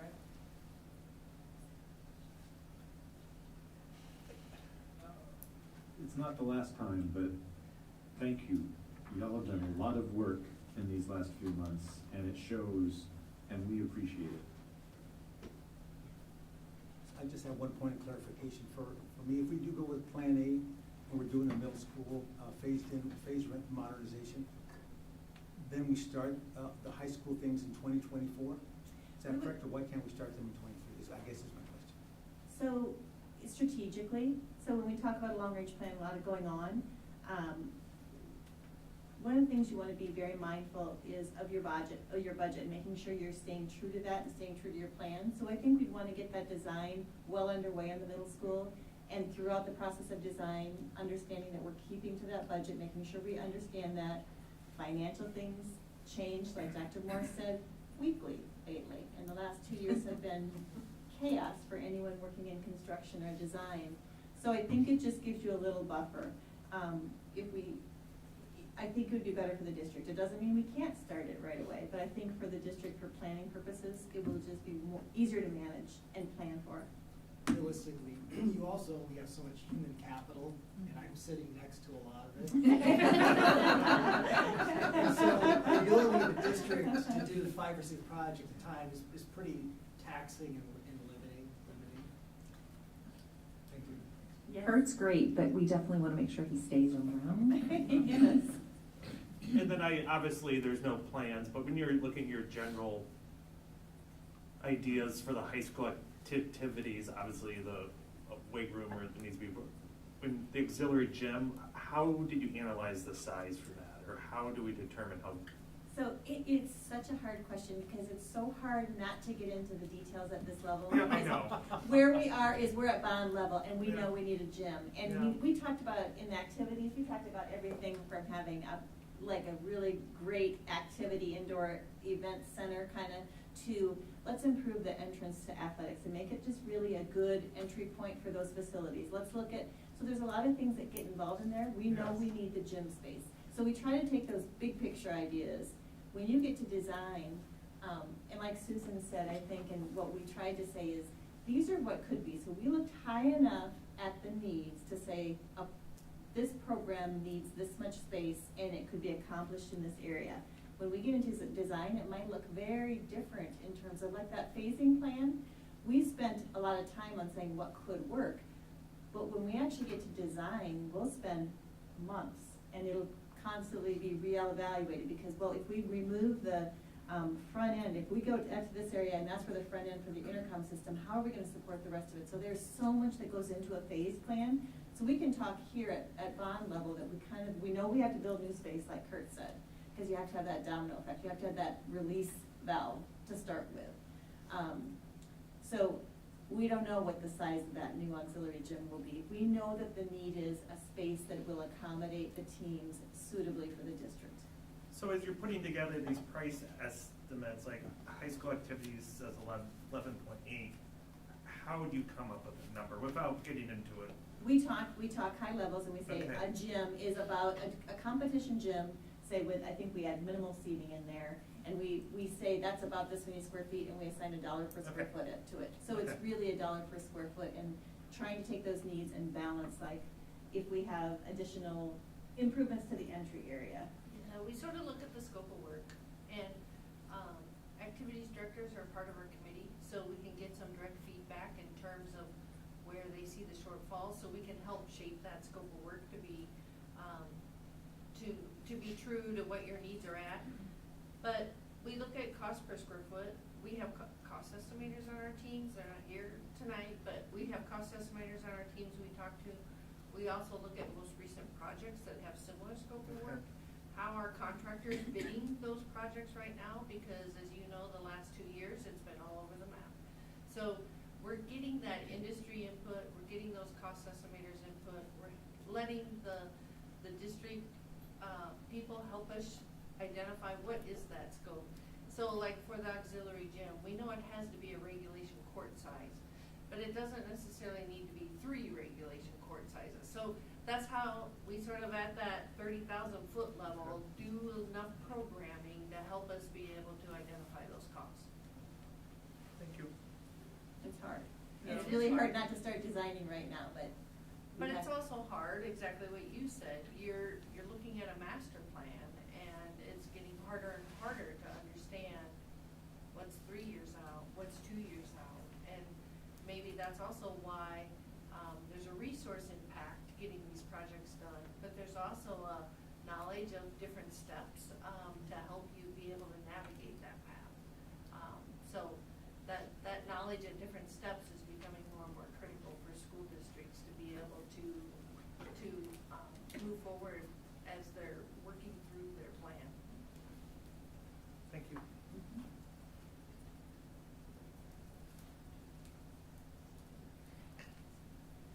do you have any more questions? No. Linda? I'm sure I do, but I'm kind of processing right now. Mr. Farmer, any more input back there? Right now? What? Oh, yeah, I'll ask her. Yeah. I went right over it. You can step up. So, on the, Sit. on the, They haven't seen it. I know, Okay. I'll phrase my question accordingly. For the athletics, which is at our high school activities, it seems to be focused on a lot of what the committee said. I'm just wondering, as we move forward, building in leeway for other activities, whether it be, I'm a track guy, I ran track in school, you know. So making sure that we have that available as we move forward. Or pool, I know that there's been rumors about the pool in the past and so forth, so just making sure that we, because again, that's part of your design phase, like what are the immediate needs and so forth, so I just want to advocate for that. you Yep, know. and that's a great question, and what happens is, at a bond level, you get input, we've gotten community input, we've gotten the committee input, we've gotten administrators and activities director input, we've gotten input from a lot of different sources at this point. When you actually have a project and you start to design, that input like goes on steroids. And so you start to have programming meetings with all the people that are impacted by those spaces that you're looking at, and you're doing a deep dive in everything down to what's the appropriate flooring in a room that's gonna be more multi-purpose, that's gonna be used for dance and cheer and track and baseball and other things. So you start to look at flooring materials, and so you do those deeper dives during the program phase. So yes, there will be more and more in-depth and more quantity of input at the design phase. And then beyond the athletics, going back to the educational aspect, you know, you touched on a number of buildings, but the educational, I didn't see from where I sat a lot of, for the high school or so forth, like some of the pull-out rooms and so forth. I know that certain rooms get used in, you know, during teachers' off hours and so forth, but just, you know, I see athletics, I see the fine arts, I see some of the CTE being down on the other wings, but your core subjects, you know, again, I've heard rumors of teacher lounges being used as pull-out rooms and so forth, and that's. That's a great question. And so there was some conversation over some of those areas, and actually, Kurt, you're a good person to answer this, but Kurt mentioned locker bays. When we visit schools all over the country, regionally, locally, and nationally, and lockers is a big conversation, you have some great opportunity for those spaces. Those spaces didn't rise to the size of project that we wanted to put in the long-range plan, but Kurt's been using a couple dollars to do these one-off projects that are of smaller scale. So say those collaboration space that were certainly needs at the high school and listed on our overall needs system, those might be, Kurt might say, you know what, I'm gonna take this locker bay in 2 summers and I'm gonna convert it to some breakout space or some teaming rooms. I don't know, Kurt, if you'd rather speak to that or. Michelle and I have had that discussion every year for the past 2 years probably about when's the right time to do it and what should it be. So, kind of piggybacking on that, how do you keep continuity between those projects and the bigger design with this, with that then,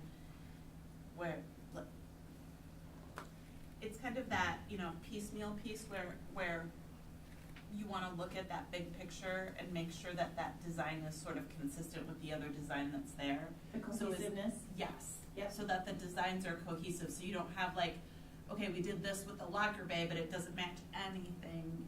So ideally, you start doing those one-off projects, Kurt will, in conjunction with a design team that Okay. you've hired to do those bigger projects, so that there's some interaction. So if Kurt starts first, he may work with a design professional and start to say, you know what, everything here is gonna be pink. And so we want pink to be a common thread. For me, I would have said a different color, but he'd say pink, no. But so he may start to set some of those precedents. Likewise, if the design professional starts in some of those areas and starts to make a theme, which will be developed in conjunction with the district, with the stakeholders, then he will lean on those themes. So you do it in tandem.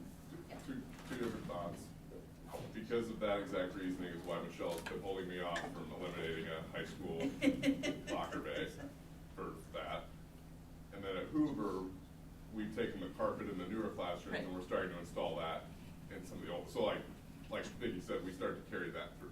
Right, yeah, I just wanna make, that was just like, when you started talking about that, I would just wanna make sure that flow is there, so that it's consistent, and you're seeing that throughout, so you don't have like, oh, this is obviously the older part of the building, or Yeah. this is a piece that was renovated in this year, and this is a piece that all of that Right. geo bond went to, you And know what I how- mean? I just wanna yes. make sure that that's here. How very But those fortunate. are probably down the road conversations, I just wanna make sure that there was a plan. Yeah, like Dr. Started. Morris said, we want to keep Mr. Pratt here because how fortunate for you that you have an architect as your facilities director because Right. he gets all that. And while he might like pink, he's not going to put pink in your corridors because. So, but it's a good problem. No, we addressed my questions. Okay. So, Becca, do you have anything? No questions at this time. Thank you very much for the time everybody spent on this. Richard, do you have any? I think I've used my quota. Joanna?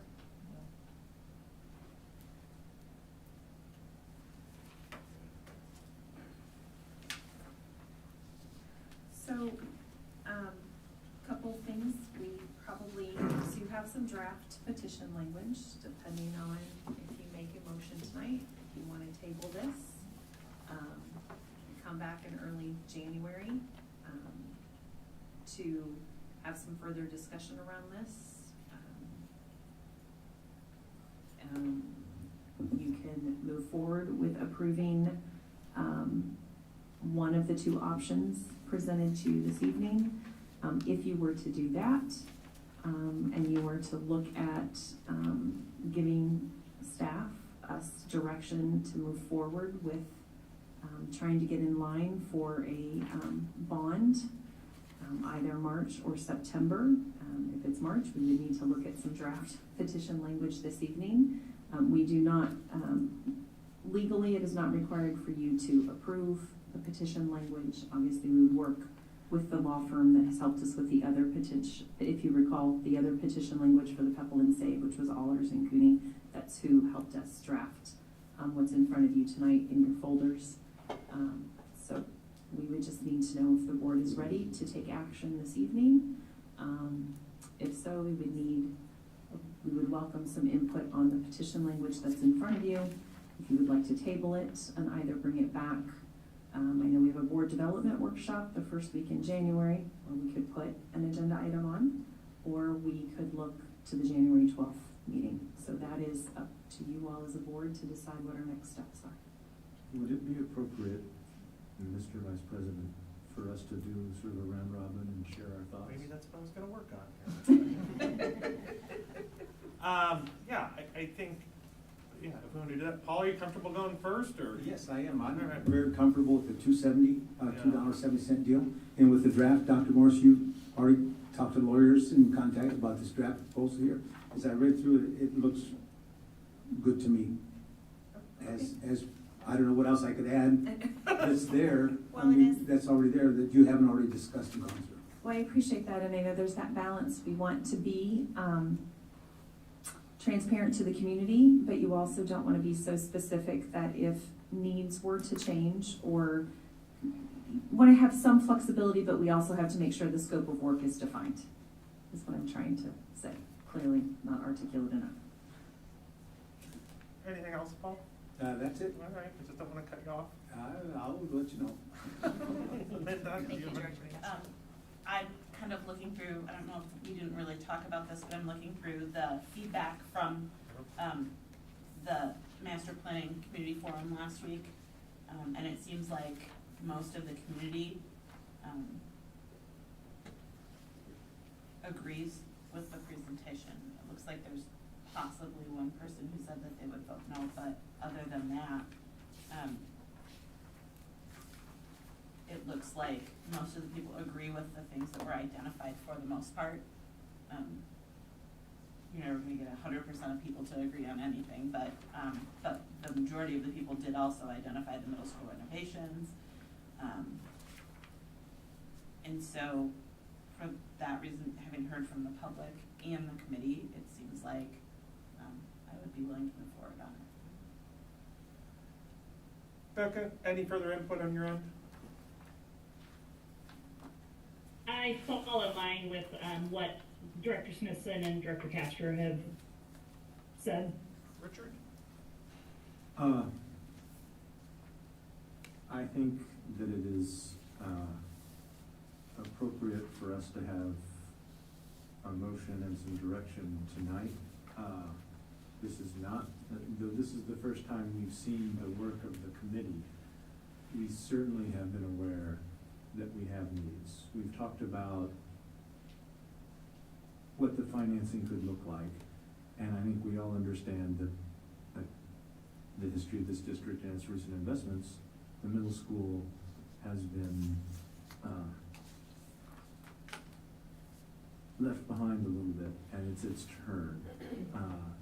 That's a little bit cruder than I mean it to be, but the need is clear. It seems to me the committee has done a good job of sorting through and letting priorities rise up without becoming I gotta get my pet project in, or I gotta get your pet project in. It's a sense of, these are the real needs. These are the important things for our district as we look ahead to the next decade.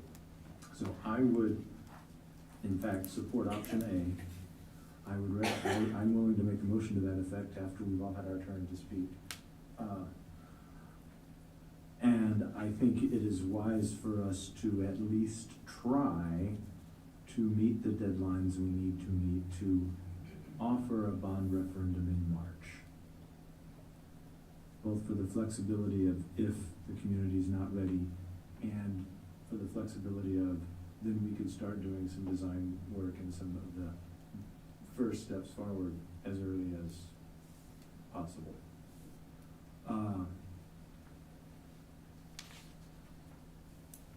I think that the bond language can be worked out as appropriate by the experts, and I'm not going to quibble too much about the details there. I think that we will need a nice volunteer effort to collect signatures to get us the 1,000 and some odd we need in a timely manner, and hopefully the winter isn't too harsh. Joanna?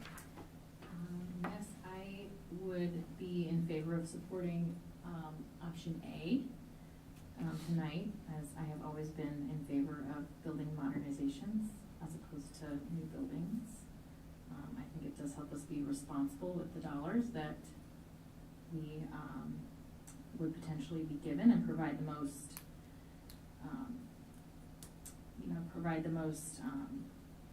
opportunity to improve all of our buildings, spreading that wealth, and essentially.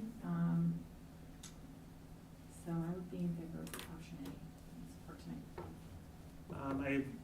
The committee is the one who put all the work into this, and I have no reason to go against what I would consider to be what I see as their recommendations, just based on the results. I would also be supportive of that. May I make a motion? You certainly may. Sorry. We have so many people here. Is there anybody from the committee that has any input, or anybody worked? Any thoughts? No? Anything further from your team?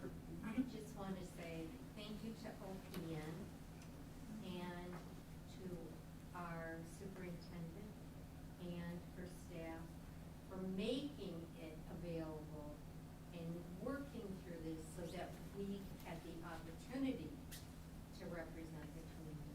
I thank you very much. Sorry, could you tell us who you were? I'm Pat Foresca. Oh, yeah. Thank you very much. It's familiar.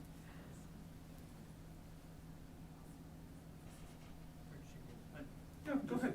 I just wanted to point out, I want to reiterate the point, is that when you get to the signature stage and the language on the petition as far as the question of the type of projects is going to be very significant. Because that's coming from an audit standpoint, that's what limits you to say, hey, we talked about those buckets, about what you can spend the money on. And that it goes beyond the buckets of the funds, it goes beyond, it's your legal agreement of what you can spend the money on. So that's just a very important aspect that I know your first question here is what direction you want to go tonight. But as far as in the actual petition question, I think that will be significant as well. Okay. So,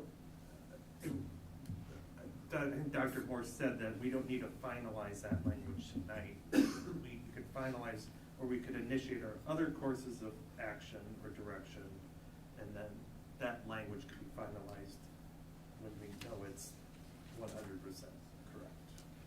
Or do we need to finalize, do we need to approve that specific language? No, so there's no legal requirement that the board approves petition language. However, once we get this finalized, we need to get it in a petition format. Yes. So that we can then start collecting. I will say this has probably had at least a dozen iterations back and forth between staff and allers. Okay.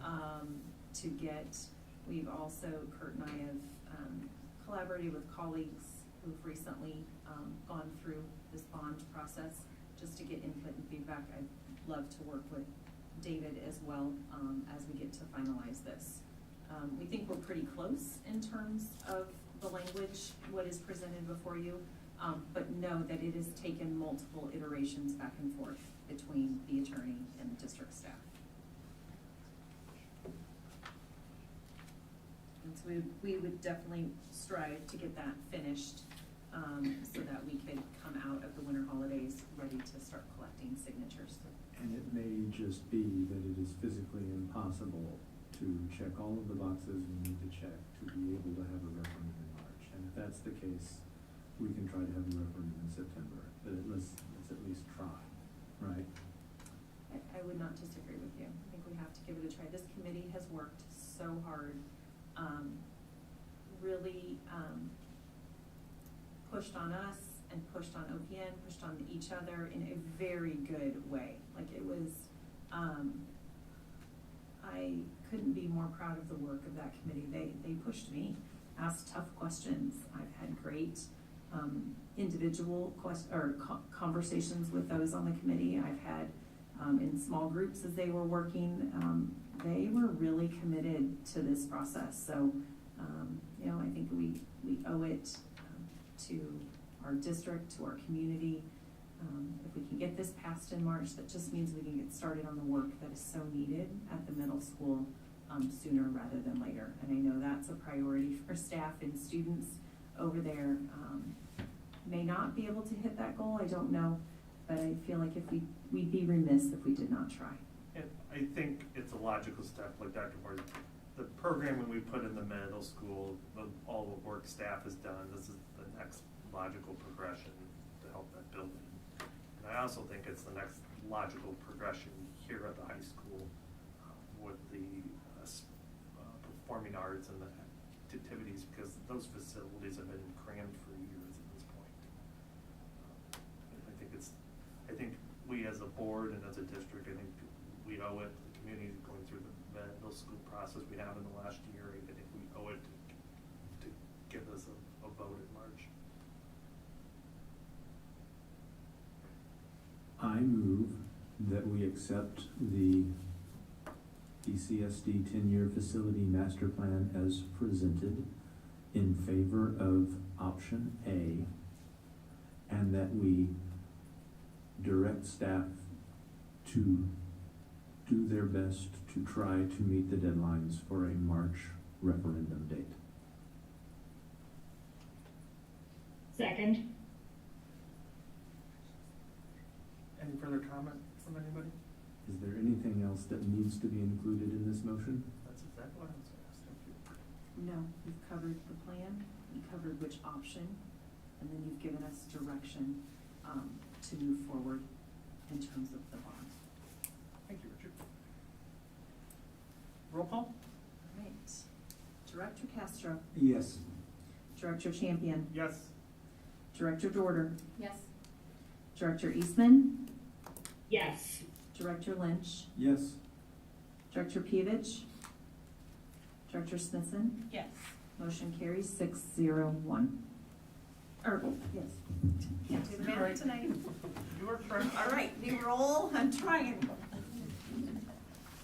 All right. Do we have a motion to? We just make sure we don't have upcoming calendar items. Yeah, we'll be together right after the holidays for our board development workshop with Tammy Drawball.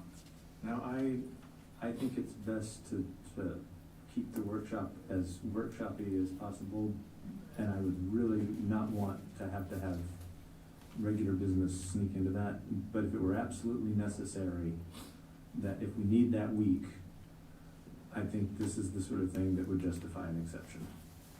Fair enough. Thank you. I will try to protect that time, but if we should need some additional time for whatever reason, I will work with you all to make sure we find a date that's suitable. Mr. Castro,